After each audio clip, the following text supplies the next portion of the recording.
ഹരേ കൃഷ്ണ. എല്ലാ ഭക്തജനങ്ങൾക്കും നമ്മളുടെ ഈ ഭഗവത്ഗീത ഓവർവ്യൂവിൻ്റെ അല്ലെങ്കിൽ ഓവർവ്യൂ എന്ന ഗീതാ രഹസ്യം എന്ന ഈ സെഷനിൻ്റെ 12ാമത്തെ ക്ലാസ്സിലേക്ക് എല്ലാവരെയും ഹാർദവമായി സ്വാഗതം ചെയ്യുകയാണ്. ഇന്ന് നമ്മൾ നോക്കാൻ പോകുന്നത് 12ാമത്തെ അധ്യായം ഭഗവത്ഗീതയുടെ ഭക്തിയോഗം എന്ന വളരെ മഹത്വപൂർണമായ ഒരു അധ്യായത്തെക്കുറിച്ചാണ് നമ്മൾ ഇന്ന് ഡിസ്കസ് ചെയ്യാൻ പോകുന്നത്. ഈ സെഷനിലേക്ക് എല്ലാവരെയും ഹാർദവമായി സ്വാഗതം ചെയ്യുന്നു. എല്ലാവരും വന്നതിൽ വളരെ സന്തോഷമുണ്ട്. ഹരേ കൃഷ്ണ.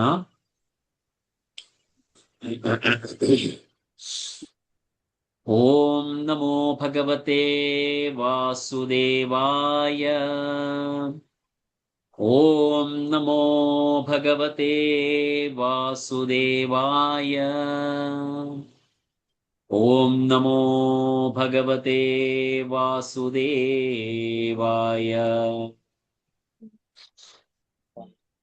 ഓം അജ്ഞാനതിമിരാന്ധസ്യ ജ്ഞാനാഞ്ജനശലാകയാ ചക്ഷുരുന്മീലിതം യേന തസ്മൈ ശ്രീഗുരവേ നമഃ. ശ്രീചൈതന്യമനോഭീഷ്ടം സ്ഥാപിതം യേന ഭൂതലേ സ്വയം രൂപകഥാമഹ്യം ദദാതി സ്വപദാന്തികം. വന്ദേഹം ശ്രീഗുരോ ശ്രീയുതപദകമലം ശ്രീഗുരൂൻ വൈഷ്ണവാംശ. ശ്രീരൂപം സാഗ്രജാതം സഹഗണ രഘുനാഥാന്വിതം തം സജീവം സാദ്വൈതം സാവധൂതം പരിജനസഹിതം കൃഷ്ണ ചൈതന്യദേവം ശ്രീരാധാകൃഷ്ണപാദാൻ സഹഗണലളിതാം ശ്രീവിശാഖാന്വിതാംശ. ഹേ കൃഷ്ണ കരുണാസിന്ധോ ദീനബന്ധോ ജഗത്പതേ ഗോപേശ ഗോപികാകാന്ത രാധാകാന്ത നമോസ്തുതേ. തപ്തകാഞ്ചന ഗൗരാംഗീ രാധേ വൃന്ദാവനേശ്വരി വൃഷഭാനുസുതേ ദേവി പ്രണമാമി ഹരിപ്രിയേ. വാഞ്ചാകൽപതരുഭ്യശ്ച കൃപാ സിന്ധുഭ്യ ഏവ ച പതിതാനാം പാവനേഭ്യോ വൈഷ്ണവേഭ്യോ നമോ നമഃ. നമോ ഓം വിഷ്ണുപാദായ കൃഷ്ണപ്രേഷ്ഠായ ഭൂതലേ ശ്രീമതേ ഭക്തിവേദാന്ത സ്വാമിന്നിധി നാമിനേ. നമസ്തേ സരസ്വതേ ദേവേ ഗൗരവാണി പ്രചാരിണേ നിർവിശേഷ ശൂന്യവാദി പാശ്ചാത്യദേശതാരിണേ.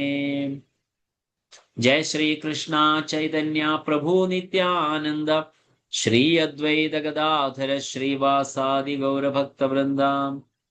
ഹരേ കൃഷ്ണ കൃഷ്ണ കൃഷ്ണ ഹരേ ഹരേ ഹരേ രാമ രാമ രാമ ഹരേ ഹരേ. മൂകം കരോതി വാചാലം പങ്കും ലംഘയതേ ഗിരിം യത്കൃപാതമഹം വന്ദേ ശ്രീഗുരും ദീനദാരിണം പരമാനന്ദമാധവം ശ്രീചൈതന്യ ഈശ്വരം. കഥാഞ്ചന സ്മൃതേ അസ്മിൻ ദുഷ്കരം സുകരം ഭവേത് വിസ്മൃതേ വിപരീതം സ്യാത് ശ്രീചൈതന്യം നമാമി തം. ഹരി ഓം തത്സത്. ഹരേ കൃഷ്ണ. നമ്മളുടെ ഈ 12ാമത്തെ ദിവസത്തെ ഭഗവത്ഗീത ഓവർവ്യൂ എന്ന ഗീതാ രഹസ്യം എന്ന ഈ സെഷനിലേക്ക് എല്ലാവരെയും ഒരിക്കൽ കൂടി ഹാർദവമായി സ്വാഗതം ചെയ്യുകയാണ്. എല്ലാവരും വന്നതിൽ വളരെ സന്തോഷം. നമ്മളെല്ലാ ദിവസവും ചെയ്യുന്നത് പോലെ കഴിഞ്ഞ ദിവസത്തെ ക്ലാസ്സിനെ കുറിച്ചിട്ട് ചെറിയൊരു റിവിഷൻ, ഒരു റീക്യാപ്പ് ചെയ്യാനായിട്ട് ആഗ്രഹിക്കുന്നു. ആരെങ്കിലും നോട്ട് ഇന്നലെ പ്രിപ്പയർ ചെയ്തിട്ടുള്ള നമ്മുടെ പുതിയതായിട്ട് വരുന്ന ഡിവോട്ടീസിൽ ആരെങ്കിലും ഭക്തരുണ്ടെങ്കിൽ മുൻപോട്ട് വന്ന് ഒരു ചെറിയൊരു റീക്യാപ്പ് ചെയ്യണമെന്ന് വിനീതമായിട്ട് അഭ്യർത്ഥിക്കുകയാണ്. ഹരേ കൃഷ്ണ.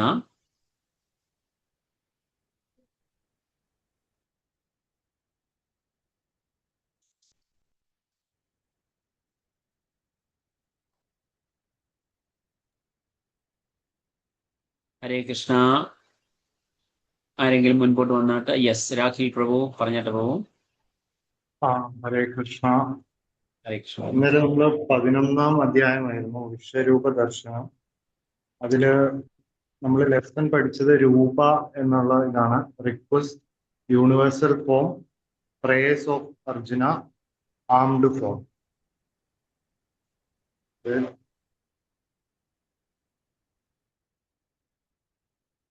പറഞ്ഞാടെ പോകും. റിക്വസ്റ്റ് എന്ന് പറയുമ്പോൾ നമ്മൾ അർജുനൻ ഭഗവാനോട് റിക്വസ്റ്റ് ചെയ്യാണ് ആ രൂപം ഒന്ന് കാണിച്ചു തരാൻ. അപ്പോൾ ഭഗവാൻ തന്റെ രൂപം അർജുനന് കാണിച്ചു കൊടുക്കുകയാണ്. അവിടെ പ്രപഞ്ചങ്ങളും എല്ലാ എല്ലാ കാര്യങ്ങളും ഭഗവാൻ കാണിച്ചു കൊടുക്കുന്നുണ്ട്. അതില് വിശ്വരൂപ, കാലരൂപ എന്നുള്ള 2 രൂപങ്ങളാണുള്ളത്. വിശ്വരൂപ എന്ന് പറയുമ്പോൾ എൻറ്റയർ മെറ്റീരിയൽ മാനിഫെസ്റ്റേഷൻ കാണിച്ചു കൊടുക്കുകയാണ്. കാലരൂപം എന്ന് പറയുമ്പോൾ load pushes all material entities towards destruction. അങ്ങനെയാണ്. പിന്നെ പ്രേയേഴ്സ് ഓഫ് അർജുന, അപ്പോൾ വിശ്വരൂപം കാണുമ്പോൾ ഉള്ള അർജുനന്റെ പ്രാർത്ഥനയാണ് പ്രേയേഴ്സ് ഓഫ് അർജുന. പിന്നെ അതിനുശേഷം അർജുനൻ തന്റെ സൗമ്യമായ രൂപം കാണുവാൻ ആവശ്യപ്പെടുന്നു. അതാണ് armed form. Armed form. Very good. വളരെ സന്തോഷം രാഖിൽ പ്രഭു വളരെ സംക്ഷിപ്തമായിട്ട് നമ്മൾ ഇന്നലെ ഡിസ്കസ് ചെയ്ത request, universal form, prayers of Arjun, armed form എന്ന് പറയുന്ന രൂപ എന്ന അക്രോണിമിന്റെ ഒരു ഡിസ്ക്രിപ്ഷൻ പ്രഭു തരികയുണ്ടായി. വളരെ സന്തോഷം. Thank you so much. വേറെ ആർക്കെങ്കിലും എന്തെങ്കിലും ആഡ് ചെയ്യാനുണ്ടോ പോയിന്റ്? ഹരേ കൃഷ്ണ. വേറെ ആർക്കെങ്കിലും എന്തെങ്കിലും പോയിന്റ് ആഡ് ചെയ്യാനുണ്ടെങ്കിൽ ദയവായിട്ട്.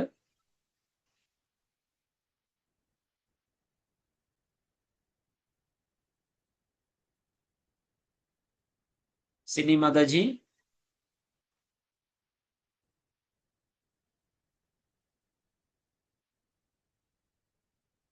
ഓക്കെ. വേറെ യെസ് മാതാജി. പ്രഭു ഹരേ കൃഷ്ണ. ഹരേ കൃഷ്ണ മാതാജി പറയട്ടെ. പ്രഭു പറഞ്ഞത് തന്നെയാണ് എനിക്കും പറയാനുള്ളത്. Very good. Okay, no problem. Okay, വേറെ ആർക്കെങ്കിലും എന്തെങ്കിലും ആഡ് ചെയ്യാനുണ്ടോ? യെസ്, നമ്മൾ ഓൾറെഡി കണക്റ്റഡ് ആയിട്ടുള്ള ഡിവോട്ടീസ് ആർക്കെങ്കിലും എന്തെങ്കിലും ആഡ് ചെയ്യാനുണ്ടോ പോയിന്റ് എന്തെങ്കിലും?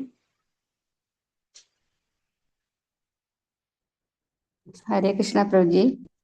പ്രണാം.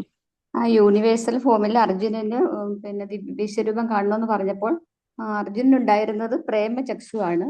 ഭഗവാൻ പറഞ്ഞ ദിവ്യചക്ഷു തരാ, അങ്ങനെ ഇതിനൊക്കെല്ലാം കാണാമെന്ന് പറയുന്നു. ദിവ്യചക്ഷു കൊടുക്കുന്നു, അങ്ങനെ കാണുന്നു. പിന്നെ പിന്നെന്താ പറയുക,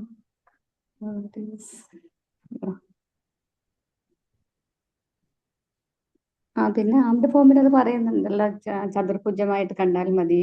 മറ്റേ എനിക്ക് പേടിയാവും. ചതുർഭുജമായിട്ട് കണ്ടാൽ ഭയമായി വിശ്വരൂപം കണ്ടിട്ട് എനിക്ക് ഭയമാകുന്നു. അതുകൊണ്ട് അങ്ങയുടെ സൗമ്യമായ രൂപം കാണിക്കാനായിട്ട് ആവശ്യപ്പെടുന്നു അല്ലേ? അതെ. പിന്നെ ഓക്കെ. അപ്പൊ ഇതിൽ ഏത് രൂപം നമ്മൾ കാണുന്നതാണ് ഭഗവാൻ ഇഷ്ടമെന്നാണ് ഭഗവാൻ പറഞ്ഞത്? ഭഗവാന്റെ സദാരൂപം, ഈ ചതുർഭുജം അല്ലാതെ ഇരു കൈകളോട് കൂടിയ രൂപം അല്ലേ? അതിനൊരു വാക്ക് ഉപയോഗിച്ചായിരുന്നു, ഓർമ്മയുണ്ടോ? എന്ത് വാക്കാ ഉപയോഗിച്ചത്? സുദുർദർശം. സുദുർദർശം ദർശം. യെസ്, അതായത് അത് ആ ഒരു വാക്ക് നമ്മൾ ഉപയോഗിക്കുകയുണ്ടായി. അത് വളരെ പ്രാധാന്യമായിട്ട് നമ്മൾ അതിനെക്കുറിച്ച് പ്രത്യേകം ഡിസ്കസ് ചെയ്യുകയും ചെയ്തിരുന്നു. യെസ്, വളരെ കറക്റ്റ് ആണ്. വളരെ സന്തോഷം മാതാജി. സോ രാഖിൽ പ്രഭുവിനും സിനി മാതാജിയും രുക്മിണി മാതാജിയും എല്ലാവരുടെയും ഒപ്പീനിയൻസ് പറഞ്ഞതിൽ വളരെ സന്തോഷമുണ്ട്. Thank you so much. അപ്പോ നമ്മൾ ഒന്നുകൂടി ജസ്റ്റ് ചെറിയൊരു റീക്യാപ്പ് എന്ന് പറഞ്ഞ ഒരു കണക്ഷൻ വരുന്നതിന് വേണ്ടിയിട്ട് ഒരു റീക്യാപ്പ് നമുക്ക് ഒന്നുകൂടെ ഡിസ്കസ് ചെയ്യാൻ ആഗ്രഹിക്കുകയാണ്. അതായത് 10-ാമത്തെ അധ്യായത്തില് നമ്മൾ കാണുകയുണ്ടായി ഭഗവാന്റെ ഏതാണ്ട് 82 തരത്തിലുള്ള ഭഗവാൻ എല്ലാത്തിൻ്റെയും എസെൻസ് ആണ് എന്ന് പറഞ്ഞുകൊണ്ട് ഏതാണ്ട് 82ഓളം ക്വാളിറ്റീസ് ആണ് ഭഗവാൻ സ്വയം അവിടെ ഭാഗത്ത് വിവരിച്ചു തന്നത്. അപ്പൊ അതിനുശേഷം അർജുനന്റെ ചെറിയൊരു സംശയം ഉണ്ടായിരുന്നു, അല്ലെങ്കിൽ അർജുനൻ ചോദിച്ച ചോദ്യം റിക്വസ്റ്റ് ചെയ്യുകയാണ് ചെയ്തത്. എനിക്ക് അങ്ങയുടെ ഭഗവാന്റെ ആ എല്ലാ തരത്തിലുള്ള ഐശ്വര്യങ്ങളും പറഞ്ഞതിന് ശേഷം അർജുനന് വിശ്വാസമായി ഭഗവാന്റെ സൂപ്രമസിയെ കുറിച്ചിട്ട് അർജുനന് വിശ്വാസമായി, കംപ്ലീറ്റ് കൺവിൻസിങ് ആയി. പക്ഷെ എന്നിട്ടും അർജുനൻ വീണ്ടും ചോദിക്കുകയാണ് ഭഗവാനെ,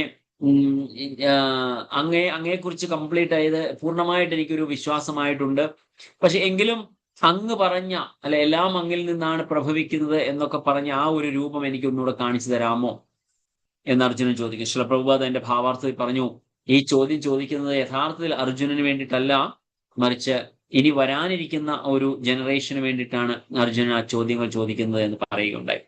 അപ്പോ നമുക്ക് വേണ്ടിയിട്ടാണ് യഥാർത്ഥത്തിൽ അർജുനൻ ആ ചോദ്യം ചോദിക്കുന്നത്. അപ്പോ അങ്ങനെ എന്നിട്ട് അർജുനന്റെ ആ ചോദ്യത്തിന് അനുസരിച്ചിട്ട് ഭഗവാൻ അർജുനന് ആ വിശ്വരൂപം കാണിച്ചു കൊടുക്കുകയാണ്.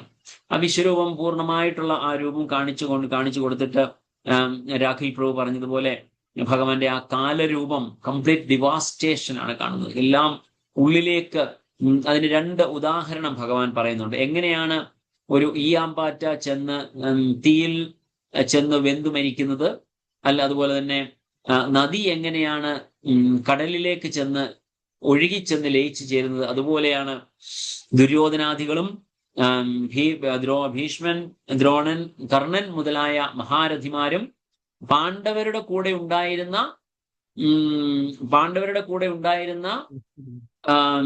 മഹാരഥന്മാരും ഉൾപ്പെടെ ഭഗവാനിലേക്ക് ചെന്ന് ചേരുന്നതായിട്ട് അർജുനൻ കാണുകയുണ്ടായി എന്ന് നമ്മൾ കണ്ടിരുന്നു. സോ അതിനുശേഷം ആ ഭയാനകമായ രൂപം ചില ആൾക്കാരൊക്കെ ചെന്ന് ഭഗവാന്റെ പല്ലില് ഉടക്കി തന്റെ തലയൊക്കെ ഛിന്ന ഭിന്നമായി പോകുന്ന ആ ഒരു അവസ്ഥയൊക്കെയാണ് അർജുനൻ കണ്ടത്. സോ അതിനുശേഷം അർജുനൻ പ്രാർത്ഥിക്കുകയാണ് ഭഗവാനോട്, ഭഗവാനെ, ഈ വിശ്വരൂപം കണ്ടിട്ട് ഞാൻ ഭയന്നുപോയി,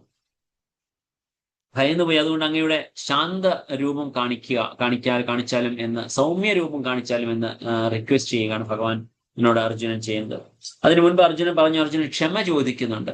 ഞാൻ അങ്ങയെ സുഹൃത്ത് എന്ന നിലയിൽ, എന്റെ സുഹൃത്ത് എന്ന നിലയിൽ നമ്മൾ ഒരുമിച്ച് കളിച്ച് നടക്കുകയും ഒരുമിച്ച് പ്ലേറ്റിൽ ഉണ്ണുകയും കിടന്നുറങ്ങുകയും ഒക്കെ ചെയ്തപ്പോൾ ഞാൻ യാദവാന്നും കേശവാന്നും ഒക്കെ യദു യാദവാന്നും ഒക്കെ വിളിച്ചു. അങ്ങനെ വിളിച്ച് ഞാൻ ചെയ്ത തെറ്റുകൾക്ക് അങ്ങ് എന്നോട് ക്ഷമിക്കണമേ എന്ന് അർജുനൻ ഭഗവാനോട് ക്ഷമയാചിക്കുകയും ചെയ്യുന്നതായിട്ട് കണ്ടു. അതിനുശേഷം സൗമ്യമായ രൂപം കാണിക്കണമെന്ന് പറഞ്ഞപ്പോ ഭഗവാൻ ആദ്യം അർജുനന് ചതുർഭുജ രൂപത്തിലേക്ക് കാണിച്ചു. അതിനുശേഷം കൃഷ്ണന്റെ രൂപത്തിലേക്ക്, ഇരു കൈകളോട് കൂടിയ ആ ശ്യാമവർണ്ണ രൂപത്തിലേക്ക് തിരിച്ചു വരികയുണ്ടായി. സോ അതപ്പം നമ്മളത് സുദുർദർശം എന്ന വാക്ക് ആണ് ഭഗവാൻ സ്വയം അവിടെ ഉപയോഗിച്ചത്. മറ്റേത്, അതായത് വിശ്വരൂപ ദർശനം എന്ന് പറയുന്നത് ദുർദർശമാണ്. ഇത് സുദുർദർശമാണ്. വളരെയധികം കഠിനമാണ്, എല്ലാവർക്കും കാണാൻ സാധിക്കത്തില്ല. ആ സ്വരൂപം ഓൾറെഡി അർജുനൻ കണ്ടുകൊണ്ടേയിരിക്കുകയായിരുന്നു. അർജുനന് മനസ്സിലാകുകയും ചെയ്തിരുന്നു ഇത് ആരാണ്, സാക്ഷാൽ ഭഗവാൻ പരംപുരുഷോത്തമനാണ് എന്ന് മനസ്സിലായി. അപ്പൊ അങ്ങനെ അർജുനൻ ആ ഒരു കാഴ്ച കണ്ടതിന് ശേഷം ഭഗവാൻ 10ാമത്തെ അധ്യായം നിർത്തുന്നത് ഭക്തിയുത സേവനത്തിന്റെ ഇമ്പോർട്ടൻസ് പറഞ്ഞുകൊണ്ട്, അല്ലെങ്കിൽ അവിടെ പറയുകയാണെങ്കിൽ നമുക്ക് കാണാൻ സാധിക്കുന്നു ഭക്തിയോഗത്തിന്റെ അല്ലെങ്കിൽ ഭക്തിയുത സേവനത്തിന്റെ പ്രാധാന്യം അറിയിച്ചുകൊണ്ടാണ് ഭഗവാൻ ആ ഒരു അധ്യായം നിർത്തുന്നത്.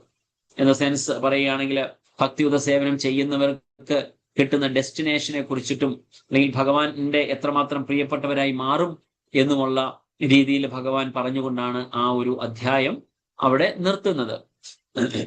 അങ്ങനെ ഭഗവാൻ ആ ഒരു അധ്യായം നിർത്തി കഴിഞ്ഞപ്പോഴാണ് അർജുനന് ഒരു സംശയം കൂടെ ഉണ്ടാവുന്നത്. അർജുനൻ ഭഗവാനോട് ചോദിക്കുന്ന ഒരു ചോദ്യമാണ്. അതിൽ നിന്നാണ് 12ാമത്തെ അധ്യായം തുടങ്ങുന്നത്. 12ാമത്തെ അധ്യായം എന്ന് പറയുന്നത് ഭക്തിയോഗം. നമ്മള് ഭഗവത്ഗീതയുടെ 2ാമത്തെ സെക്ഷൻ, 6 അധ്യായങ്ങളുടെ 2ാമത്തെ സെക്ഷന്റെ അവസാനത്തെ അധ്യായമാണ് 12ാമത്തെ അധ്യായം. ഈ 12ാമത്തെ അധ്യായം, അല്ലെങ്കിൽ ഈ ഇടയിലുള്ള 6 അധ്യായങ്ങൾക്ക് മുഴുവനായി പറയുന്നത് നമുക്ക് ഭക്തിയോഗം എന്ന് പറയാം. അതിൽ 12ാമത്തെ അധ്യായത്തിലാണ് ഭക്തിയോഗത്തിനെ കുറിച്ച് ഭഗവാൻ സ്പഷ്ടമായിട്ട് വിവരിക്കുന്നത്.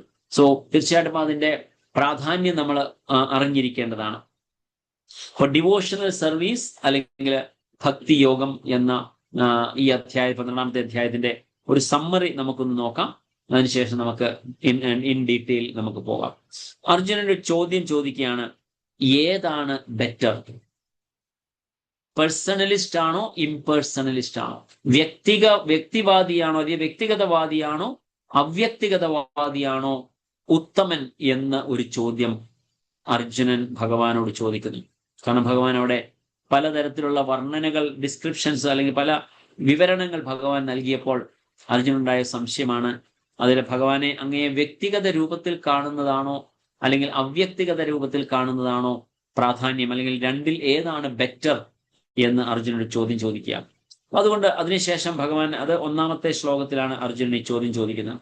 2 മുതൽ 7 വരെയുള്ള ശ്ലോകങ്ങളിൽ ഭഗവാൻ പറയുന്നത് ഇംപേഴ്സണലിസ്റ്റും പേഴ്സണലിസ്റ്റും തമ്മിലുള്ള ഒരു കമ്പാരിസൺ നടത്തുന്നുണ്ട്. ഏതാണ് ബെറ്റർ എന്ന് നമുക്ക് തന്നെ തീരുമാനിക്കാം, അല്ലെങ്കിൽ അത് കേൾക്കുന്ന വ്യക്തി അല്ലെങ്കിൽ അർജുനന് സ്വയം അത് തീരുമാനിക്കുന്നതിന് വേണ്ടിയിട്ട് ഭഗവാൻ കൺക്ലൂഷൻ, തൻ്റെതായ ഒരു കൺക്ലൂഷൻ ഭഗവാൻ പിന്നീട് പറയുന്നുണ്ടെങ്കിലും നമ്മൾക്കും അത് സ്വയം ചിന്തിച്ച് ഒന്ന് മനസ്സിലാക്കാനായിട്ട് ഉള്ള ഒരു കമ്പാരിറ്റീവ് സ്റ്റഡിയാണ് പേഴ്സണലിസ്റ്റും ഇംപേഴ്സണലിസ്റ്റും തമ്മിലുള്ള ഒരു ഡിസ്ക്രിപ്ഷൻ ഭഗവാൻ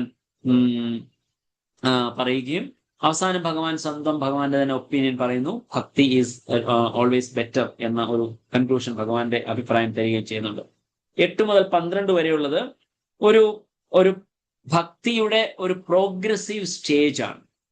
അല്ലെങ്കിൽ ഭഗവാൻ നമുക്ക് പല ഓപ്ഷൻസ് തരുന്നുണ്ട്. ആ പല ഓപ്ഷൻസ് ആണ് നമുക്ക് 8 മുതൽ 12 വരെയുള്ള ശ്ലോകങ്ങളിൽ കാണാൻ സാധിക്കുന്നത്. നമുക്കതിന്റെ ഡീറ്റെയിൽ ആയിട്ട് നമുക്ക് ഒരു ടേബിൾ ഒക്കെ ഉണ്ട്. ആ ടേബിളൊക്കെ കാണുമ്പോൾ നമുക്കത് വളരെ സ്പഷ്ടമാകും എന്താണ് എന്നുള്ള വിവരം.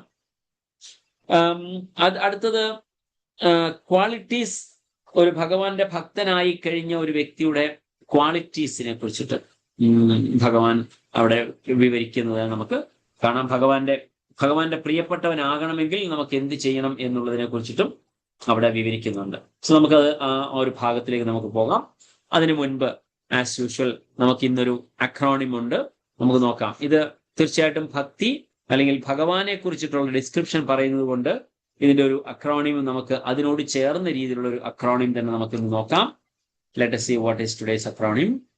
ഹരേ കൃഷ്ണ.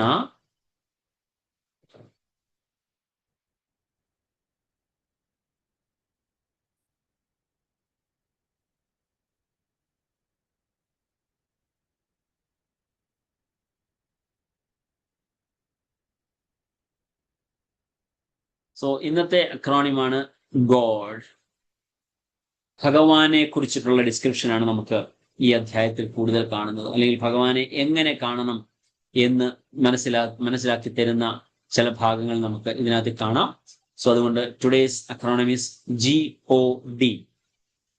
ഗോഡ് എന്നുള്ളതിന് ഗോഡ് ഹെഡ്, ഭഗവാന്റെ ഏറ്റവും ടോപ്പ് മോസ്റ്റ് ഭാവം എന്താണ് എന്നുള്ളത് നമുക്ക് 1 മുതൽ 7 വരെയുള്ള ശ്ലോകങ്ങളിൽ നമുക്ക് കാണാം. അതിനുശേഷം ഭഗവാൻ നമുക്ക് പല ഓപ്ഷൻസ് തരുന്നുണ്ട്. അതാണ് 8 മുതൽ 12 വരെയുള്ള ശ്ലോകങ്ങളിൽ എന്തൊക്കെ ഓപ്ഷനാണ് ഭഗവാൻ നമുക്ക് തരുന്നത്. അതായത് ഇതല്ലെങ്കിൽ മറ്റൊന്ന്, അതല്ലെങ്കിൽ മറ്റൊന്ന്. അപ്പൊ അങ്ങനെ പലതരത്തിലുള്ള ഓപ്ഷൻസ് ഭഗവാൻ തരുന്നത് നമുക്ക് നോക്കാം എന്തൊക്കെയാണെന്ന്. Devotees disposition. ഡിസ്പൊസിഷൻ എന്ന് പറഞ്ഞാൽ ക്വാളിറ്റീസ് ഓഫ് എ ഡിവോട്ടി. ഒരു ഭക്തനായി കഴിഞ്ഞു കഴിഞ്ഞാൽ ഒരു വ്യക്തിക്ക് ഉണ്ടാകുന്ന അല്ലെങ്കിൽ വ്യക്തിക്ക് നേടാൻ സാധിക്കുന്ന എന്തെല്ലാം ക്വാളിറ്റീസ് ഉണ്ട്. ഒരു അഭക്തനാകുമ്പോൾ ആ വ്യക്തിക്ക് യാതൊരുവിധ ക്വാളിറ്റീസും ലഭിക്കുകയില്ല അല്ലെങ്കിൽ ഉണ്ടാവുകയില്ല എന്നുള്ള വിവരണങ്ങളെ കുറിച്ചിട്ടാണ് ഡിവോട്ടീസ് ഡിസ്പൊസിഷൻ എന്ന് പറയുന്ന 13 മുതൽ 20 വരെയുള്ള ശ്ലോകങ്ങളിൽ നമുക്ക് കാണാൻ സാധിക്കുന്നത്. 12ാമത്തെ അധ്യായം വളരെ ചെറിയൊരു ശ്ലോകമാണ്, 20 ശ്ലോകങ്ങൾ മാത്രമേ ഉള്ളൂ. പക്ഷേ ഇറ്റ് ഈസ് സോ ഇമ്പോർട്ടൻറ്റ്. ഭക്തിയുത സേവനത്തിനെ കുറിച്ച്, ഭക്തി യോഗത്തിനെ കുറിച്ചിട്ട് സംസാരിക്കുന്ന അധ്യായമാണ് ഈ 12ാമത്തെ അധ്യായം. അതുകൊണ്ട് അത് വളരെ പ്രാധാന്യം അർഹിക്കുന്നതാണ്. നമുക്ക് നോക്കാം എന്താണ് ഈ അധ്യായത്തിലൂടെ നമുക്ക് ഈ GOD എന്ന അക്രോണമിയിലൂടെ നമ്മൾ പഠിക്കാൻ പോകുന്നത് എന്താണെന്ന് നമുക്ക് നോക്കാം. സോ ഒന്നാമത്തത് തീർച്ചയായിട്ടും 1 മുതൽ 7 വരെയുള്ള ശ്ലോകങ്ങൾ പറയുന്ന ഗോഡ് ഹെഡ് എന്ന് പറയുന്നതാണ്. നമ്മൾ കണ്ടു കഴിഞ്ഞു എന്താണ് ഈ 11ാമത്തെ അധ്യായവും 12ാമത്തെ അധ്യായവും തമ്മിലുള്ള കണക്ഷൻ. ഭഗവാൻ കൃഷ്ണൻ എവിടെയാണ് പറഞ്ഞു നിർത്തിയത്? ഭഗവാന്റെ അതായത് ഭക്തിയുത സേവനത്തിന്റെ പ്രാധാന്യത്തെക്കുറിച്ച് അല്ലെങ്കിൽ ഭക്തി യോഗയുടെ പ്രാധാന്യത്തെ കുറിച്ചിട്ട് ഭഗവാൻ പറഞ്ഞു നിർത്തുകയാണ് ചെയ്തത്. അപ്പോഴാണ് അർജുനന് നമുക്ക് നോക്കാം. സോ എന്താണ് attachment to Krishna's personal form is the highest spiritual realisation. It has been emphasized in the earlier chapters as well. And Arjuna personally experienced this in the previous chapter. Nevertheless, there are people who prefer to meditate on the impersonal Brahman. Arjunan വളരെ സ്പഷ്ടമായിട്ട് 11-ാമത്തെ അധ്യായത്തിൽ കണ്ട് ഭഗവാന്റെ അഭിപ്രായം ഭഗവാൻ വളരെ സ്പഷ്ടമായിട്ട് പറയുകയും ചെയ്തു. എന്നെ വ്യക്തിഗതമായ രൂപത്തിൽ കാണുന്നതാണ് എനിക്ക് ഏറ്റവും ഇഷ്ടം എന്ന് ഭഗവാൻ പറഞ്ഞു. മറ്റ് അവ്യക്തിഗത ബ്രഹ്മത്തിനെയോ പരമാത്മ രൂപത്തിലോ എന്നെ കാണുന്നത് അറിയുന്നതിനേക്കാൾ ഏറ്റവും ഇഷ്ടം എനിക്ക് എന്നെ എന്റെ വ്യക്തിഗത രൂപത്തിൽ കാണുന്നതാണെന്ന് ഭഗവാൻ പറഞ്ഞു. ഭഗവാൻ ഇത്രയും സ്പഷ്ടമായിട്ട് പറഞ്ഞതിന് ശേഷവും ഒരുപാട് ആൾക്കാരുണ്ട് ഭഗവാനെ അവ്യക്തിഗത രൂപത്തിലാണ് എന്ന് പറഞ്ഞ് വാദിക്കുകയും അതുപോലെ തന്നെ വിശ്വസിക്കാൻ ആഗ്രഹിക്കുകയും ചെയ്യുന്നു. അതായത് ജ്ഞാനികളെ കുറിച്ച് പറയുകയാണെങ്കിൽ നമ്മളുടെ ആചാര്യന്മാർ വളരെ സ്പഷ്ടമായിട്ട് പറഞ്ഞു തരും. ഒരു ചെറിയൊരു എക്സാമ്പിൾ പറയാം. നമ്മൾക്ക് ഒരാൾ പറഞ്ഞു തരികയാണ്, ഇത് എൻ്റെ ചെവിയാണ്, ഇത് എൻ്റെ മൂക്കാണ് എന്ന് പറഞ്ഞു തരാൻ നമുക്ക് നമ്മുടെ അച്ഛനും അമ്മയോ അല്ലെങ്കിൽ ആരെങ്കിലും ഒരാൾ നമുക്ക് പറഞ്ഞു തരുന്നു. അത് നമ്മൾ കേട്ട് അത് പഠിക്കുന്നു എന്ന് വിചാരിക്കുക. അങ്ങനെ നമ്മൾ പഠിച്ചതിന് ശേഷം അങ്ങനെ പഠിക്കാനായിട്ടുള്ള ഒരു മാർഗം നമുക്കുണ്ട്.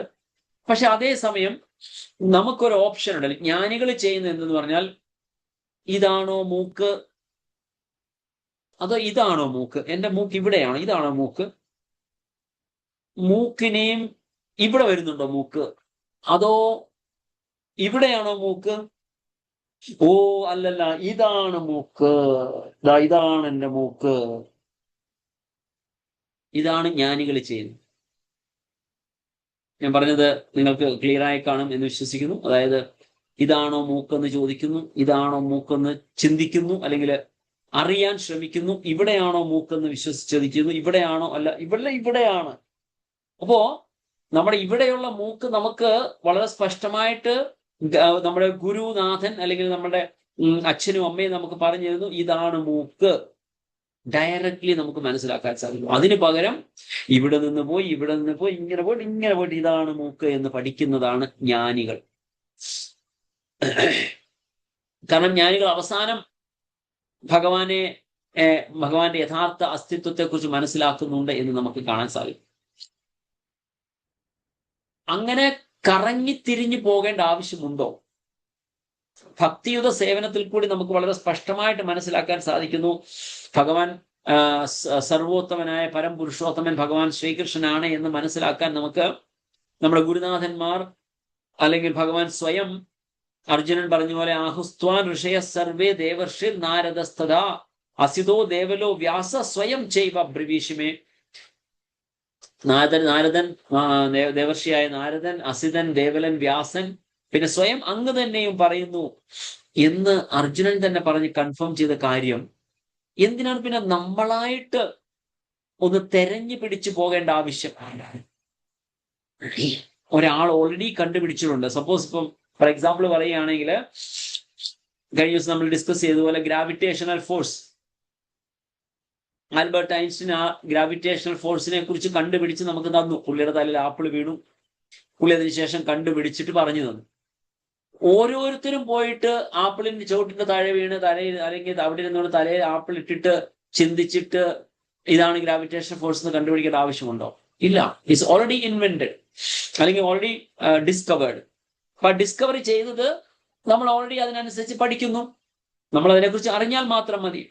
Same way there are people who already did a research, അല്ലെങ്കിൽ അവർ ഓൾറെഡി ഗ്രന്ഥശാസ്ത്രങ്ങളെല്ലാം പഠിച്ച് അതിൻ്റെ ഒരു കൺക്ലൂഷനിൽ എത്തി അത് മനസ്സിലാക്കി തരാനായിട്ട് നമ്മുടെ ആചാര്യന്മാർ നമ്മുടെ അടുത്തുണ്ട്. അവർ വളരെ സ്പഷ്ടമായിട്ട് പറയുന്നു, here is the supreme personality of godhead. അങ്ങനെ ഒരാൾ നമുക്ക് അല്ലെങ്കിൽ ഒരു കൂട്ടം ആൾക്കാർ നമുക്ക് പറഞ്ഞു തരാനുണ്ട് എങ്കിൽ പിന്നെ നമ്മൾ അതിനുവേണ്ടി ചെലവഴിക്കേണ്ട ആവശ്യമുണ്ടോ സമയം? അതിനെ മനസ്സിലാക്കാൻ മാത്രം ശ്രമിച്ചാൽ പോരെ. ഇത് മൂക്കാണ് എന്ന് പറഞ്ഞു തന്നു കഴിഞ്ഞാൽ ഈ മൂക്കിനെ കുറിച്ച് കൂടുതലായിട്ട് അറിയാൻ നമ്മൾ പഠിക്കൂ. എന്താണ് മൂക്കിന്റെ ഉപയോഗം, അല്ലെങ്കിൽ മൂക്കിനെ കൊണ്ട് എന്ത് കാര്യങ്ങളുണ്ട് എന്ന് മനസ്സിലാക്കാൻ ശ്രമിക്കുന്നതിന് പകരം ഓരോന്ന് റിസർച്ച് ചെയ്ത് ഇതെല്ലാം മൂക്ക്, ഇതെല്ലാം മൂക്ക്, ഇതെല്ലാം മൂക്ക് എന്ന് പറഞ്ഞിട്ട് അവസാനം കറങ്ങി തിരിഞ്ഞിട്ട് ഇതാണ് മൂക്ക് എന്ന് കണ്ടുപിടിക്കേണ്ട ആവശ്യമുണ്ടോ? സോ ജ്ഞാനികൾ ചെയ്യുന്നതും ഒരു ഭക്തൻ ചെയ്യുന്നതും തമ്മിലുള്ള ഡിഫറൻസ് നമുക്കിവിടെ മനസ്സിലാക്കാൻ സാധിക്കുന്നുണ്ട്. സോ അതാണ് നമുക്കിവിടെ ആചാര്യന്മാർ നമുക്കായിട്ട് നൽകിയിരിക്കുന്ന ഏറ്റവും പ്രധാനപ്പെട്ട കാര്യം. സോ അതിനെ നമുക്ക് മനസ്സിലാക്കുക മാത്രം ക്ഷമിക്കുന്നു, അത് മനസ്സിലാക്കുക മാത്രമാണ് നമ്മൾ ചെയ്യേണ്ടത്. അതാണ് നമുക്ക് ശ്രീല പ്രഭുപാദ് ഇവിടെ നമുക്ക് വളരെ സ്പഷ്ടമായിട്ട് പറഞ്ഞു തരുന്നതും എന്ന് നമുക്കിവിടെ കാണാൻ സാധിക്കും. സോ നമുക്ക് നോക്കാം എന്താണ് ഭക്തി യോഗം എന്ന് പറയുന്ന ഈ 12-ാമത്തെ അധ്യായത്തില് അർജുനൻ ചോദിക്കുന്ന ചോദ്യം എന്താണ്.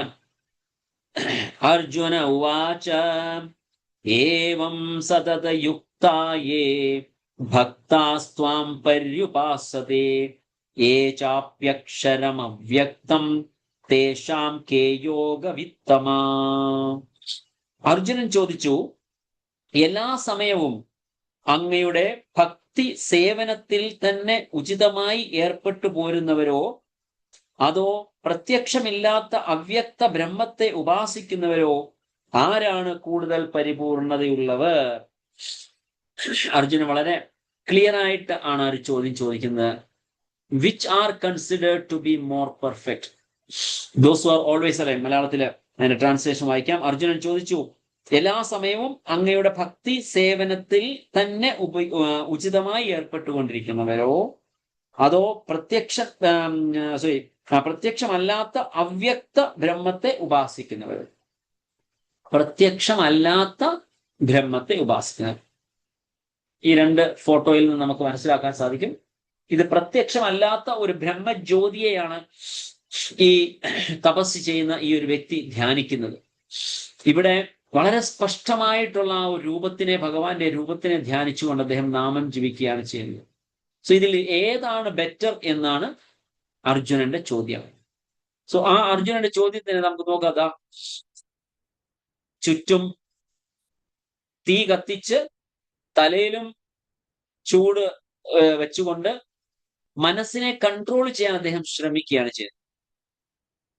ആ മനസ്സിനെ അങ്ങനെ കൺട്രോൾ ചെയ്യാനായിട്ട് അദ്ദേഹം ശ്രമിച്ചുകൊണ്ടേ വരികയാണ്. അതാണ് തപസ്വി ചെയ്യുന്നത് എപ്പോഴും.